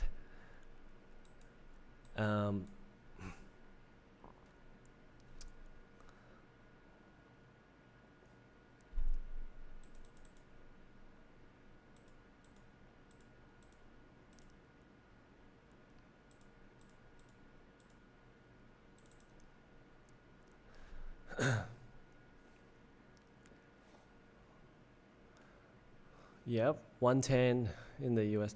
So it's exactly 1:10 p.m. here in Malaysia. Mr. Cuts TV London. Oh my goodness. So it's about 6 a.m. in London, maybe 7 a.m. Yep. I know, because I have to watch the Premier League. So it's not too bad in Malaysia to watch the Premier League because we get it at 8 p.m. for the early game, and then it'll be 12 p.m. Well, sorry, 10 p.m. for the 3 o'clock game in the Premier League. So I can usually watch most of the matches, but the late game, the one at 5 o'clock, I can't watch that because like that would be after midnight. And then it's terrible in Australia. We're 2 hours later there, or sometimes 3 hours. So the 3 o'clock game can be like midnight, which, yeah, it was tough previously because like, you know, I'd go to work, so I wouldn't watch the 12 o'clock game because it would just ruin your Sunday as well. Then on Sunday you'd get up at like 10 p.m. Mr. Cuz TV, I just pretend that I'm from the US because that's the only way you can get YouTube views. But I think my content is more for, well, it's globally. I'm trying to like have a global audience like for this. But in terms of like who is interested in all of this stuff, you know, of course it's like people who have time to have a hobby. And then so I find that a lot of the viewers, even though they come everywhere in the world, a lot of this, like even the stuff I follow, right, like I follow Gamers Nexus and Hardware Unboxed, and so, you know, the whole thing is very global, but it does point to a more Western audience. And then of course I'm speaking in English as well, so the biggest market of course is the US. So no, I'm not from the US, but yeah, I guess a lot of my content is I guess Western style. I've been subbed for quite a while. Congratulations on the success of your channel.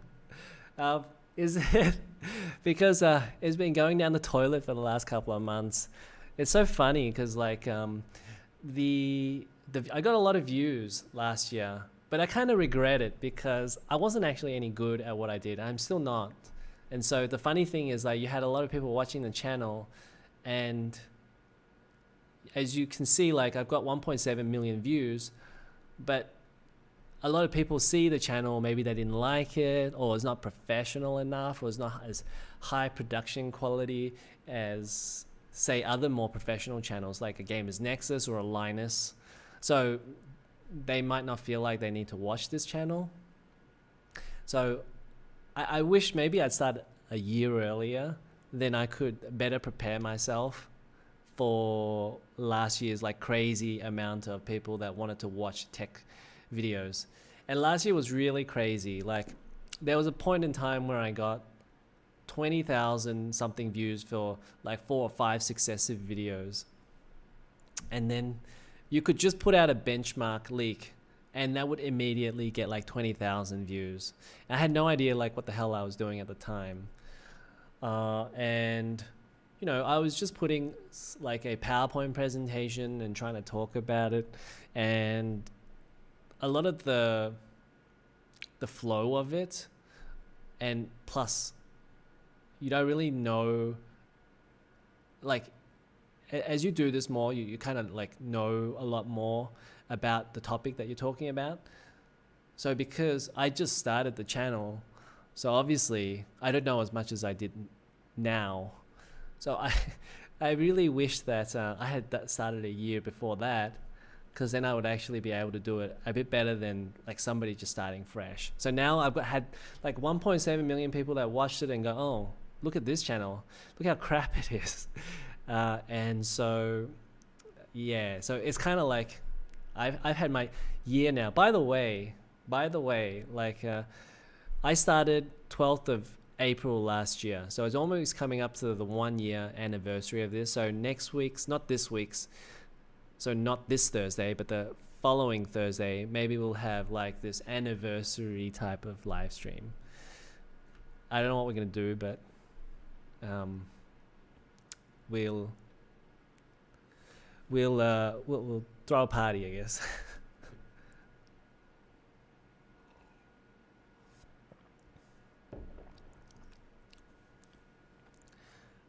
But yeah, thank you for the congrats, I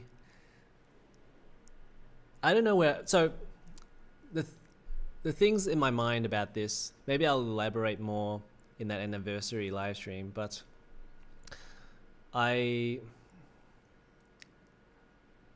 it's a one-person job, so I don't have anyone holding the camera. So what else can you do if you're not holding the camera? So I think a lot of people with YouTube shows, they will have a talking head video because you can have a stationary camera. You don't need to do too much with the camera, otherwise it'd be in first person view because then you'd have to hold the camera. So I figured, okay, well, the easiest way is just to have a talking head video. The problem was I'm not actually that good at speaking. I'm not naturally a good speaker. Actually, when I was in Australia, our family kept to ourselves quite a lot, and then we would speak Chinese at home, or Cantonese, and so I didn't really have that much chance to practice except at school and my friends. So I always felt like my speaking abilities wasn't as good as my friends, and most of my friends were really smart, so I was probably the worst in terms of natural speaking ability, which is why I'm doing this show.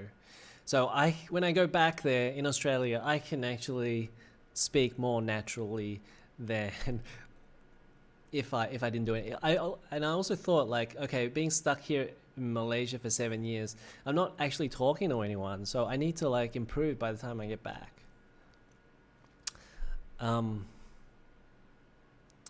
Where am I?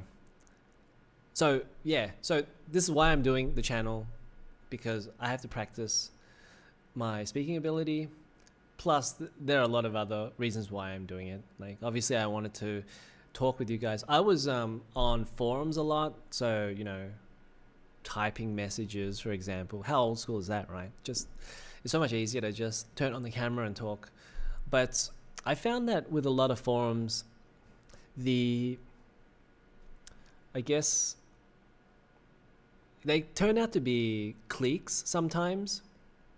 So I was on NeoGAF and Resetera quite a bit. I wasn't that much on Reddit. I don't know why, but like I do like Reddit. I don't have a problem with Reddit, but I found it hard to get find a community on Reddit, and so it would be mostly on YouTube, and then I was also on Resetera, but I tended to find that nobody really talked back to me on Resetera, which was the biggest problem, which is why I talk back to people on my live chat and in the comments and stuff, because I treat it as comments on a forum. So I literally, like, okay, it's like I'm putting up a forum, the first post in a forum, and then I wanted to talk to people about it, because I would do the same thing on Era, and then I would make a post, and then you'd have no idea if anybody wanted to talk back to you. And then it got to be a point where the only reason people would talk back to you if you said something that they didn't agree with, so they had to come back and jump down your throat. I just got so sick of forums that I decided, okay, let's make my own forum, but let's go on YouTube. Maybe that's different, because then I can also like talk to people. And I wish there was a way, like, I could have some sort of, you know, in the past they used to have people calling up radio shows and stuff like that. If I could do that, that would be really cool, because I'd really like to get some feedback from people. I think that'd be really interesting. So obviously people have these podcasts and things like one-on-one interviews, so maybe at some point, but right now it's very hard for me to organize, because I'm not here like at a set time all the time, so it's very random. Like, even my live stream, I'm trying to get it on Thursdays, every Thursday, but even like when I make my videos, it's quite random, so it's hard for me to set up like, hey, to some guy that I want to have an interview for, hey, let's meet at this time and have an interview, because sometimes I'll not be able to make that time.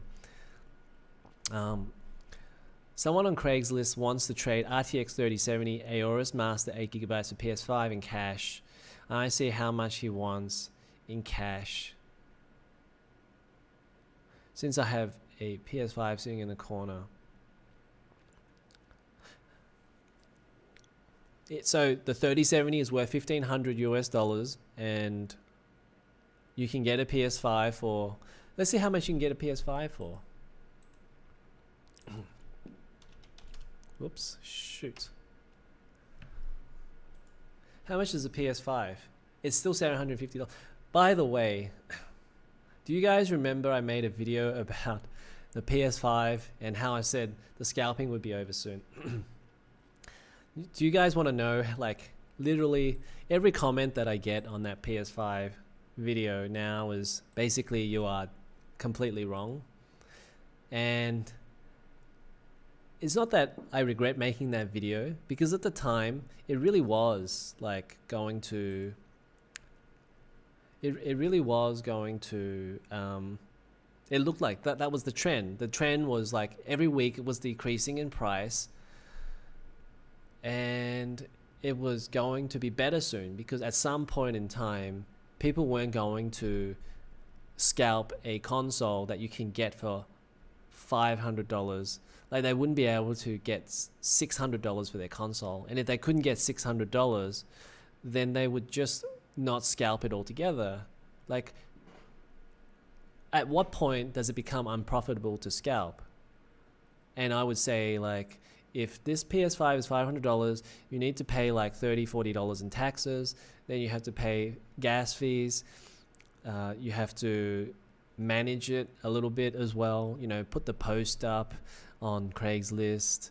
You have to meet someone. That takes some of your time to meet that person. You have to answer a lot of messages because there are a lot of prank people who want to buy it. At some point, like, maybe $600 isn't worth it, right?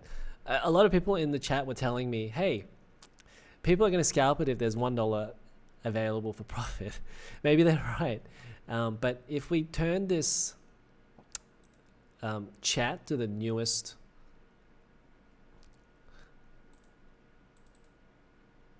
so these are all of these latest, people are still messaging me about this. You're so wrong. Still going strong in this resale market. So if you didn't catch the title, scalpers have 2 weeks before PS5 scalping becomes unprofitable. I got 357,000 views, which was what I was saying before. Like, sometimes it's not great to get views when you're wrong, and there's not much I can do except swallow this. There's really like, I could take the video down, but I kind of don't really want to. I don't really need to. Although I will say, like, if you ever want to dislike a video, please comment below, because then at least I know what you're complaining about. But every single person, oh my god, I just received my PS5, no stress. All think, oh, what the hell is that? Watching a video in April. Scalpers are just the absolute worst scum of pricks. Am I allowed to say that on YouTube? But yeah, everybody was saying, like, I'm so wrong. Shows how much you know. Seriously, this shit isn't true. It's still bad. I even replied to the guy 2 weeks ago. I made the video 3 months ago. So oh well. I make a lot of speculation videos, so I'm gonna be wrong a lot of the time. But I am also trying to give reasons whenever I make a speculation video. So it's fine to agree to disagree.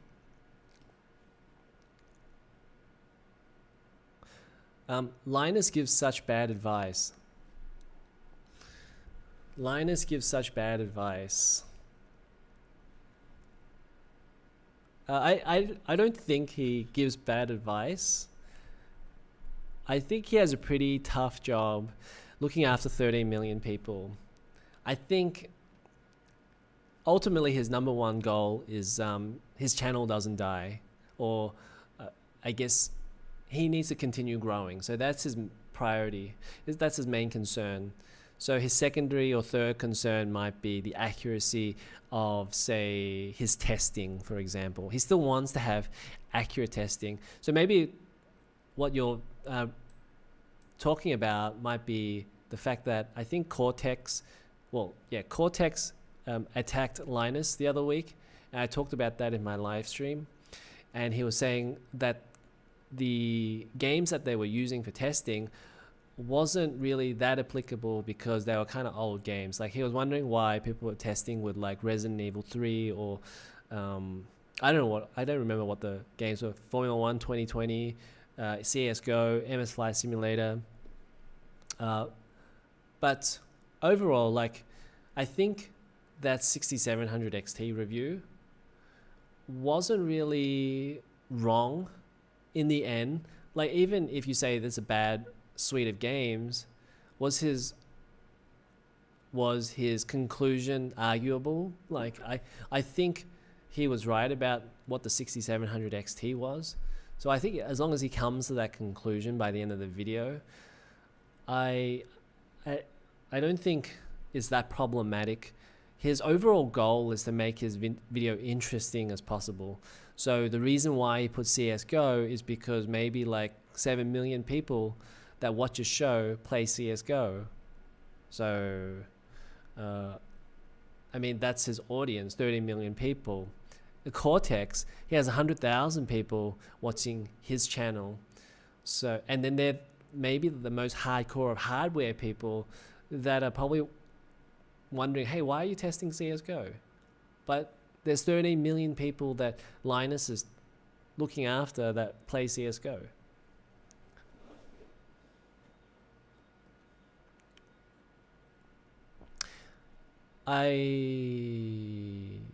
There's no script on YouTube, so there's room to grow. Yeah, so a lot of my influences are from I guess these talk shows or talking head shows. I really like sport, so they have a lot of like these debate shows, like with Skip and Shannon. I don't know if you watch that.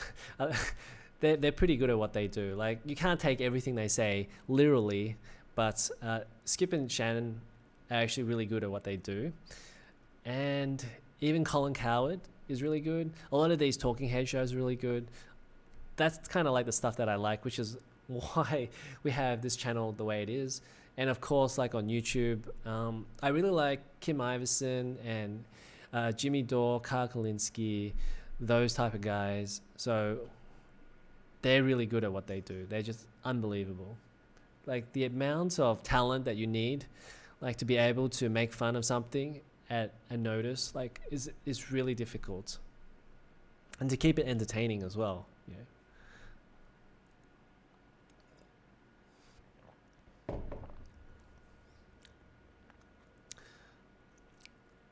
But yeah, that's kind of like where my influences are. So as somebody with just a one camera setup with just it's hard to touch the camera.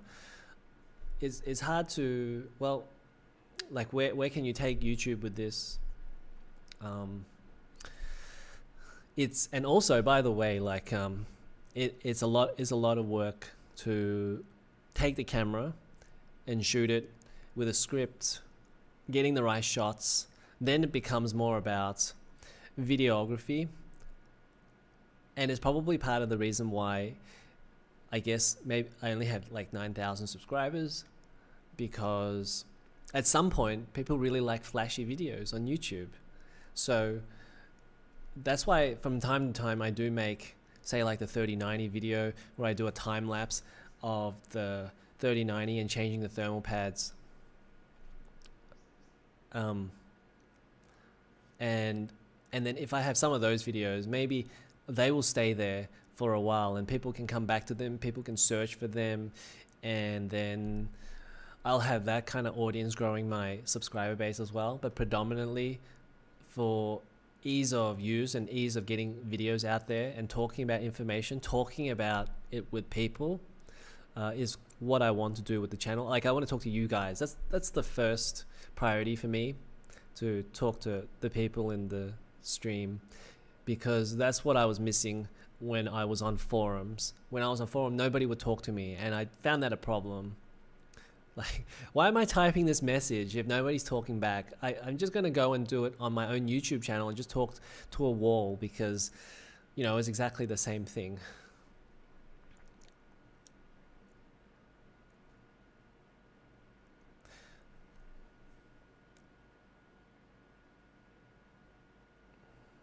I bet 95% of people struggle with stage fright, so don't worry about it.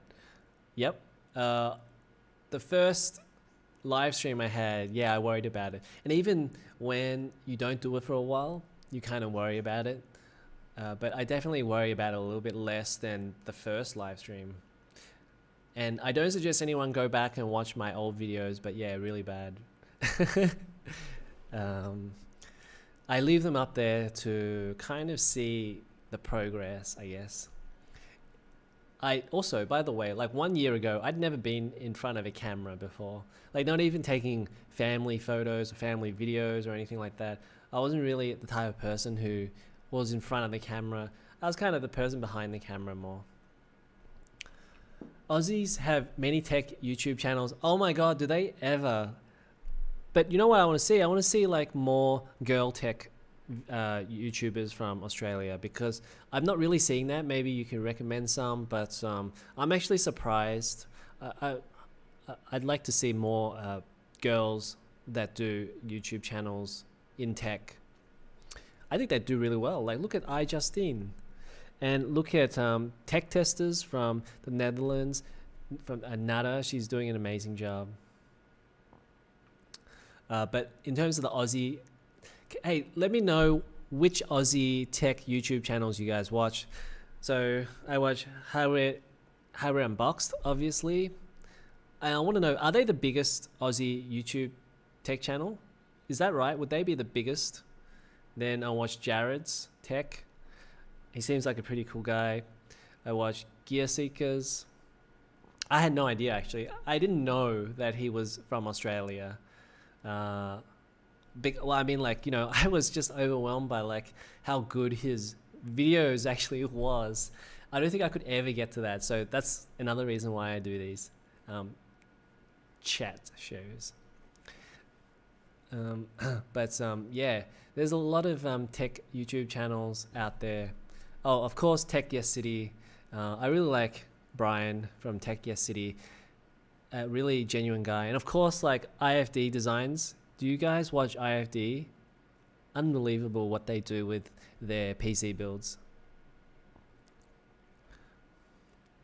And again, like, you know, as a YouTuber, I don't really have those skills. And so it's a little bit sad because it's like, well, what can I do different? Well, and also like the setup cost involved, right? Like to do what IFD designs, you really have to invest capital, invest money. What if you don't have any money? You just want to start. Well, you got to point the camera and shoot and start talking.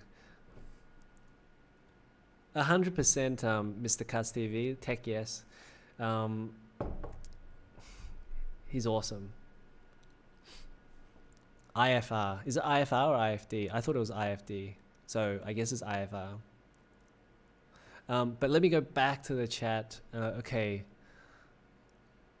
You were right. There's still scalpers. Is that where I'm at? You were right, mate. There's still scalpers hoping for more money, but they've had their PS5 on sale for weeks. Yeah. Australia, there's been more PS5s. I go on this website called Ozbargain, and they seem to be pretty much like first when there's a sale of PS5s, and then they'll be the first to list it so that everybody else can go and buy the PS5s. But it seems like there's more and more of these listings in the last month or so. So it seems like there's more PS5 supply coming through, and if there's more PS5 supply in Australia, I believe there will be just as much in the US. Sleeping Elephant viewers looking for confirmation buyers, 100%. Worst case PS5 value drops $50 below retail worth. The gamble was very minimal. There's almost no gamble with these PS5s. Yeah, so that's probably why they kept on scalping because, you know, if you only have to lose $50 and you can sell it for $750 now, there's really no loss. And actually, because it's slowed down a little bit, there's enough time for them to get out of the market, right? Like, you could buy 10 PS5s, maybe even 20, 30 PS5s, and you'd be able to get rid of all of them. TrapX says, yeah, I watched Skip and Shannon the Herd First Take. Yeah, I usually watch it because of the basketball. I used to follow the basketball a lot more when the Warriors were actually doing well. So it was exciting, the 2013, the first championship. And obviously, you know, I've followed them since 1995. Or even before that, like, first time I followed Warriors was like, I guess, in the early 90s with Run TMC, like Chris Mellon and all that, and they were in NBA Jam, blah, blah, blah. And then, you know, funny, like NBA Jam, it was always, for me, it was always like, shoot the three. And it took Steph Curry like 20 years, or it took 20 years before we got a Steph Curry that said, shoot the three. I mean, it was obvious, right? If you played NBA Jam or any of those other basketball games, you know that if you just shoot from the same spot, exactly the same spot I'm talking about, there'd be a glitch. And then if you release it correctly at the same time every time, you'd be able to, that the ball would go in because there's a high probability. So this is Steph Curry. Like, finally, we got somebody who played these NBA games, NBA Live, NBA whatever, Jam, and finally, you know, someone said, I'm going to do this on the real life basketball court, and I'm going to get 50% more points every single time. But yeah, big basketball fan. And in terms of football, not that much because I follow the Premier League and really just watch the Super Bowl, like, you know, every year. And my gosh, while we're talking about sport, MLB on the Xbox, on Game Pass, and this is a Sony game on Game Pass. Day one. Isn't that insane? I think that's at least the biggest news of this month. A Sony game on Game Pass on day one. Like, that's unbelievable.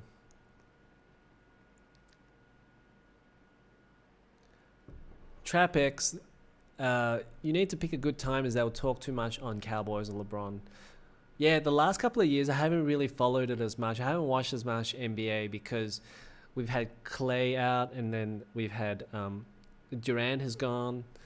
But it's still interesting, like the dynamics of the entire NBA. So of course, as an NBA fan, I still kind of like follow it and stuff. But I wasn't watching the games as I used to. And also, I've got other things to do, like with the YouTube show now. So something had to give. So I stopped watching basketball a little bit. But it's still interesting to listen to Skip and Shannon. It's almost fake drama, right? Like, they will just take a position on the other side. Most of the time, they probably won't agree. They don't disagree all the time because then that would be completely fake. But sometimes they will go a little bit further to push their point across, which I find it entertaining. And I think it's okay. Like, it's fine to start debates. And people shouldn't really take Skip and Shannon or the Herd that seriously. Like, Jimmy Dore is dope. Yeah, 100%. Look at this. This right here is Jimmy Dore. Right here for gaming. This is how it is. I'm revealing the secret to you guys right now. The whole show, all of this, like, you know, when I make a presentation, I'm trying to channel my Jimmy Dore. However, gets a lot of hate. Jimmy Dore gets a lot of hate from a lot of people. I don't try to mention him too much. I value him because at the end of the day, like, whether you hate him for getting angry or whatever, he really only has the one thing on his mind, which is Medicare for all. And this is not a political show. I'm not going to get into Medicare for all. But it's important for people, I guess, to understand Medicare for all, which is why I watch his show. But yeah, Jimmy Dore is after getting Medicare for all. After that, he's going to go and retire. And then until he does that, he's going to continue running a show. But he doesn't really want anything else, like maybe end the wars, for example. But aside from that, I think it's very simple. I lost the term. I think it's simple ask, right? Like he's not asking for very much. Sleeping Elephant, OnlyFans took over. I'm about to get to that. Like I am going to make an OnlyFans.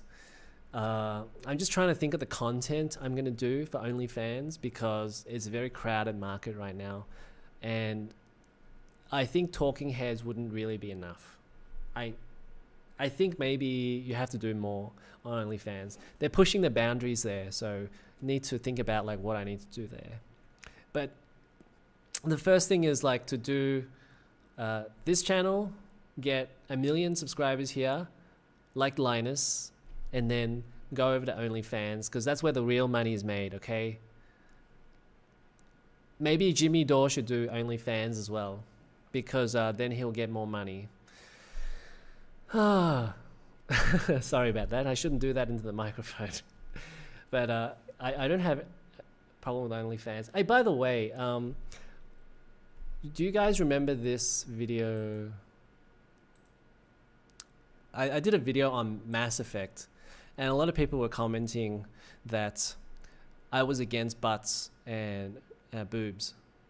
And they said that I was against censorship. I mean, I wasn't against censorship. That was the whole point of the video. I wasn't against censorship, and then the butts and the boobs, I didn't believe was censorship, right? Like, it was the developer making the choice. So let's say the government or the publisher or somebody else tells EA or the developer to remove those butts and boobs, and that would be censorship.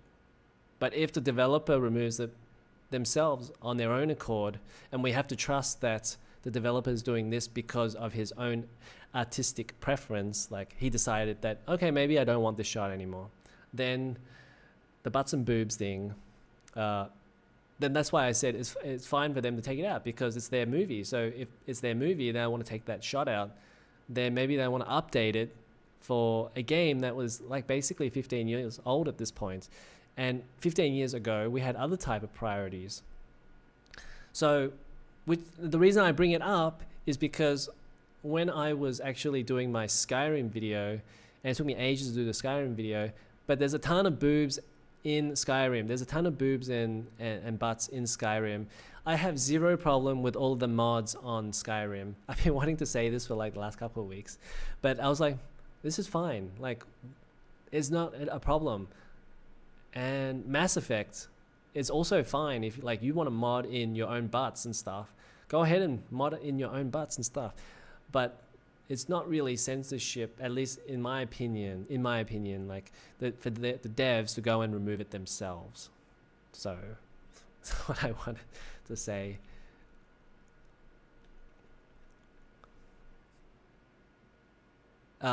Yes, Techia City. Techia City, he's doing everybody a real favor because he's doing what we should all be doing, right? Like, he's going out to find these used bargains, or a large part of his show is finding things and making more use out of them.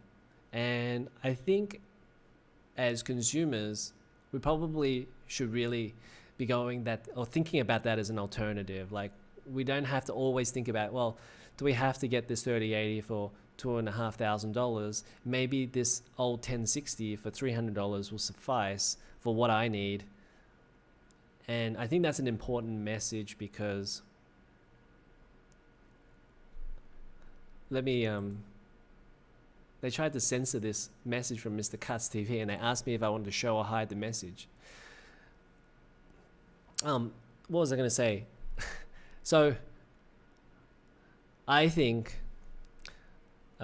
he's getting this message across. Is something that I think you know, we can start to think more about, like, when the prices of these things are too high, well, what are our other alternatives? And he's doing a really good job of that, making really entertaining videos to tell us, hey, you know, there's still like 1060s and things out there on the market, and maybe they are worth it for people who, you know, they don't need the latest thing.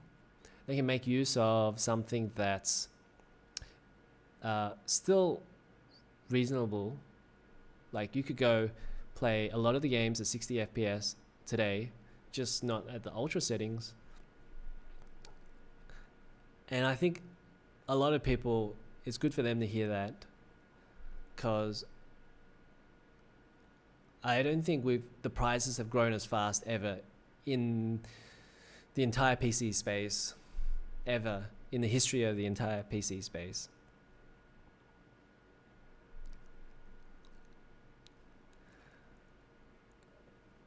Sleeping Elephant, sell the 3090. No way, Sleeping Elephant 90. I just did the thermal pads and I got another 25 mega hash a second.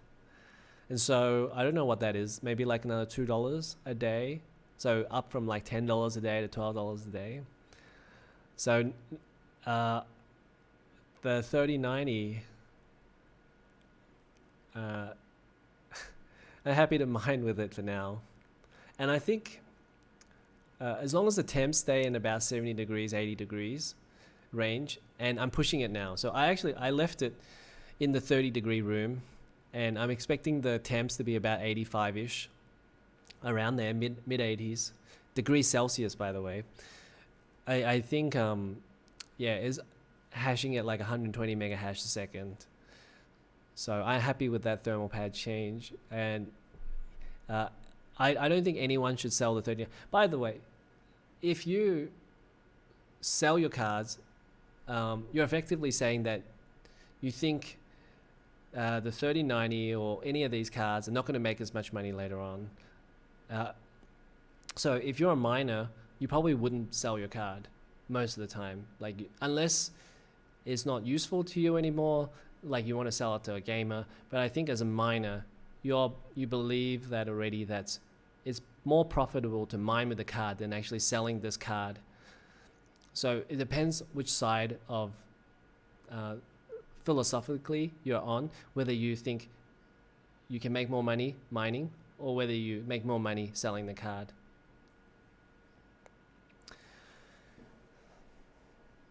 I've been to Warriors games a couple of times as I'm from the Bay Area. So when did you go to these Warriors games? Because I believe they were about $10 about 10 years ago, and now they're about $100 because they're 3-time champions, and then they had Durant and Clay and Steph, Draymond. Yeah, so then I almost got priced out of going to a game. I think it was like $150 for a basic seat. So I was like, okay, well, I'm not doing that. I'm going to save my money to do other things.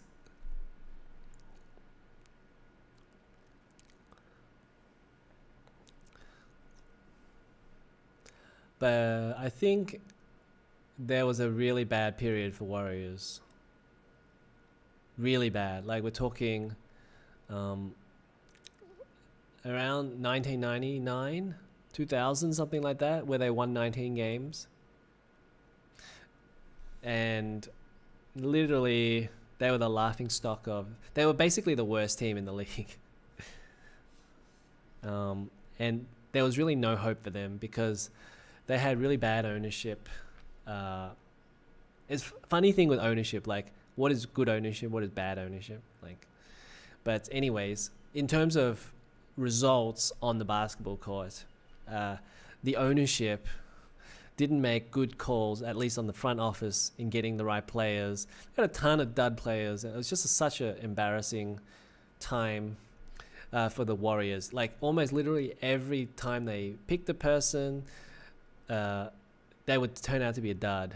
It was so, like third pick Mike Dunleavy. Like, are you kidding me? And every pick was basically like that. And then every time, aside from when the Warriors got like Joe Smith and Chris Webber, they pretty much got every single draft after that wrong. I root for Man U because I saw them in LA in an international friendly versus Team America from Mexico. Yeah, I'm an Everton fan, so but I watch all the games when they're actually at a suitable time. So I can't really watch any of those games where they're past midnight, but I generally like the if they're on at like 8 or 10 o'clock, yeah, I like to go and watch them. Sometimes I'll watch it if they win, and then I'll watch the games that we win because Everton doesn't win enough, so it's a good time to go and watch a win. I definitely don't watch when they lose. But Man U is interesting because out of all the teams there, I respect Man U the most because they genuinely like the success was earned from because you look at their teams like you followed it like I followed the Premier League since 1995 when Everton beat Man U in the FA Cup final, and then ever since then we didn't win anything, and then Man U won everything basically. One, Sir Alex Ferguson built all of their teams, and he knew that like as soon as the team wasn't or they were getting beaten by another team, he would go and rebuild. And then all of these players, you put them, they were very Man U players, and they did really well at their job. If you go and put another Man U player into another team, because of the structure in Man U and how the coaching and everything works and how they play to their game plan and strategy and all that, they were able to be more than the sum of their parts. Is that right?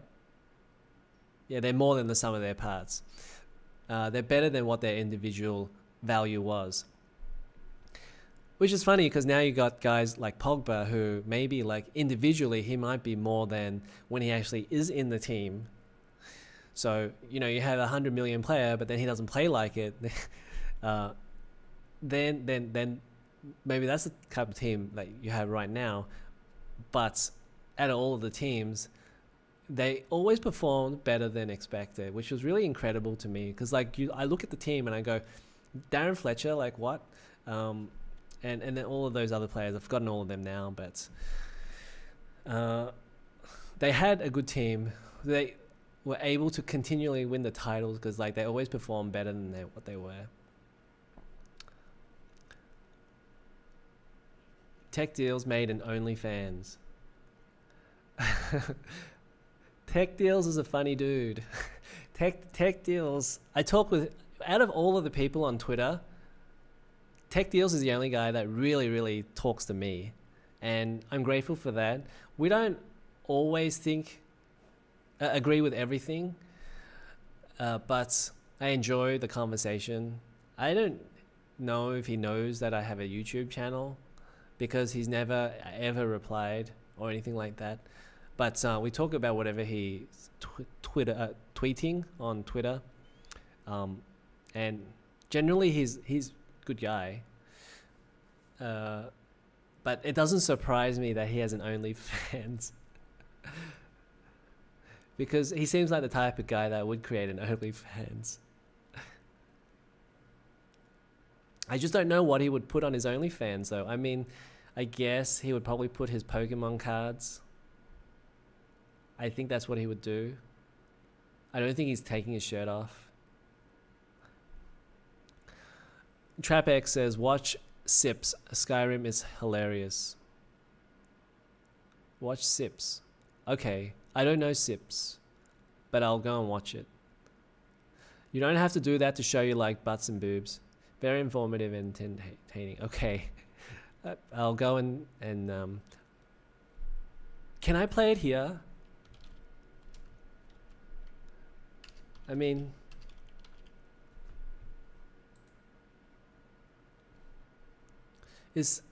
should I?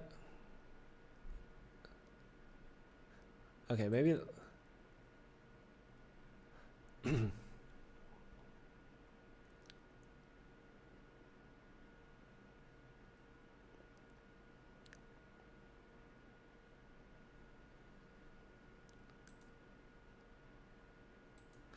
All right, here we go. I don't know. I've never watched Sips. 1 million views. The Lizard Wizard. I think he's talking, so I'll just fast forward a little bit. I also play in third person, by the way, because I have a problem with first person games. So I'll keep staring at the camera rather than... I might get sick on camera if I keep watching this first person.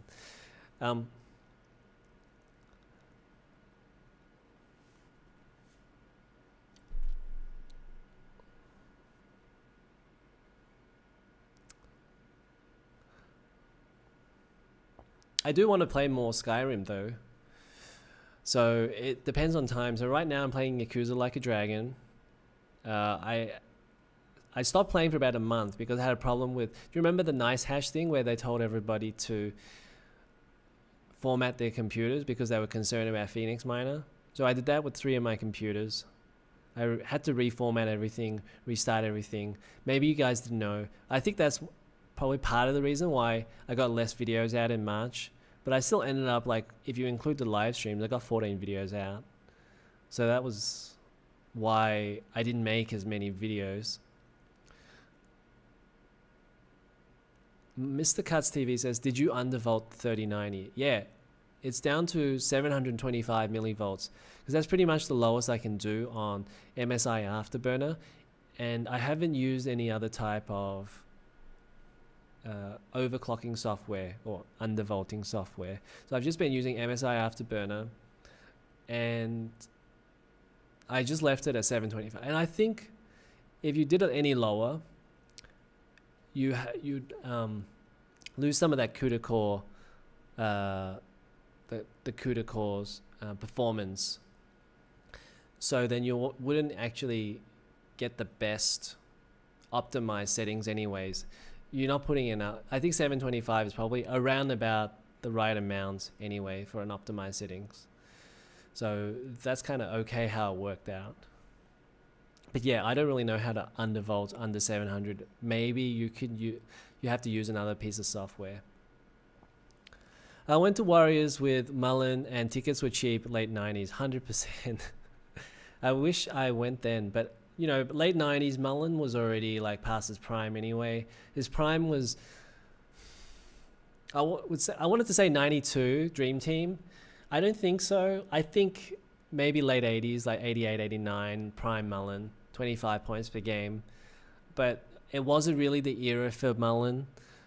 He was born 25 years early. Yeah, he would have done a lot. But I mean, think about it. You got a guy like Carl Corver who sits in the corner and shoots threes. I mean, Mullen, Clay Thompson is basically Mullen, what Mullen was. But, you know, Clay is a better shooter than Mullen. My Pistons are terrible now. Yeah, my best friend, or one of my best friends from Australia, he follows the Pistons. And it's funny because like he's a complete basketball fan and pretty much the only person I talk basketball with out of my friends. And there's really not that much to say about the Pistons because I don't know. I mean, you just traded Blake Griffin. I guess you're rebuilding again now. And I don't know where you guys are going. And also, and if you don't mind me asking, like, okay, you're in the Bay Area, but you follow Detroit, but I guess what's happening in Detroit is, I guess, my question. Like, because a lot of the information, news, and I guess documentaries that I watch, it seems like Detroit wasn't as big as it used to be. So whether there's an economic impact as well that is hurting the basketball team, like maybe they just can't get enough seats. Maybe there isn't enough of an audience in Detroit. So I think, I don't know whether that has an effect or whether they're able to create a team. Maybe there are a lot of players who kind of don't want to go to Detroit until there's something actually big happening there. Like say you get 3 or 4 guys like you have in Brooklyn, for example. So unless you get that, no one's going to go to Detroit. and then you're kind of just waiting on the draft to hopefully make you better. And that could take ages and ages. You know, you're never guaranteed the first pick. Just like the Warriors weren't guaranteed the first pick last year. I think it's scary no one has good info on how hot G6X should be. Hey Tobiah, welcome back. It's really... Okay, you know what it is, okay? It's because Gamers Nexus and Hardware Unbox, all of these guys, they don't have a problem with the G6X in gaming temperatures, except for the time when Tom's Hardware did the article about Metro Exodus and said that it went over 100 degrees. So until we get more games that go over 100 degrees, then you're not going to get those Gamers Nexus, those big channels talking about it. But I think it's important because as somebody who buys a card, like me, you, we are planning for the long term. Like if I'm buying a 3090, I am expecting it to last its entire life, whether that be like 4 or 5 years. So I need to know, right? I need to know how it's going to perform in 4 or 5 years, which is why I tested it in the most demanding games like MS Flight Simulator and Cyberpunk 2077. So Cyberpunk 2077 was about 88 degrees and MS Flight Simulator was about 92 degrees. Everything maxed out, right? Let's assume that in 5 years you're going to play at 4K or whatever. So they're the kind of temperatures that you can expect later on for games released in, say, 3 or 4 years.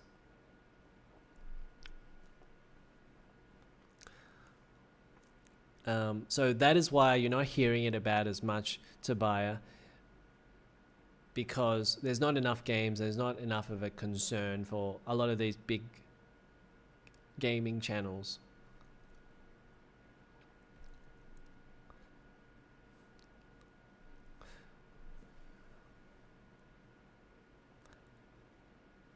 Mr. Cuts TV, did undervolt affect your hash rates? No, that's the whole point of doing the undervolting, is so that you don't lose the hash rate. You can if you want. If you think the temps are too high, then you can lower it even further so that then your hash rate will decrease. But most people, what they're trying to do is that they're trying to adjust the amount of power that's going into their card to keep the same amounts of, keep the same performance in mining. So as you can see, sorry, I'm just going to go to this GPU profitability for a second, and I'll go back to the Skyrim video. So you can see this 3090 is operating at 114 mega hash a second, and it's operating at 320 watts. And so normally it would be about 350 watts, but if you undervolt it or reduce the amount of power, you can still maintain that hash rate at 114. For example, your 3080, you can get 91.5 mega hash a second, but if you undervolt it as well, you can continue to have 91.5, but at 230 watts, because normally a 3080 would be 320 watts. So you're trying to save that 90 watts, but keep that same hash rate. And you can go under this 230 watts if you want. You could go like, say, 200, 180 watts, but then you're going to lose some of that performance. So this is kind of like the optimum setting that What to Mine is putting here. So you kind of want to aim for like around 230 watts. Depends on your card, of course, because every GPU is different. And you can aim for something like 90 mega hash a second. I've seen quite a few 3080s, they go to 100 mega hash a second. You end up putting quite a bit more performance or power into your card. So it might need to do like 250 or 260 watt. And then at that point, people are wondering, well, is my power cost going to affect my hash rate? If I put another 30, 40 watts and I'm only making a couple of cents, like if the hash rate only goes up a little bit, then maybe it's not worth it. So this is kind of like the optimum setting.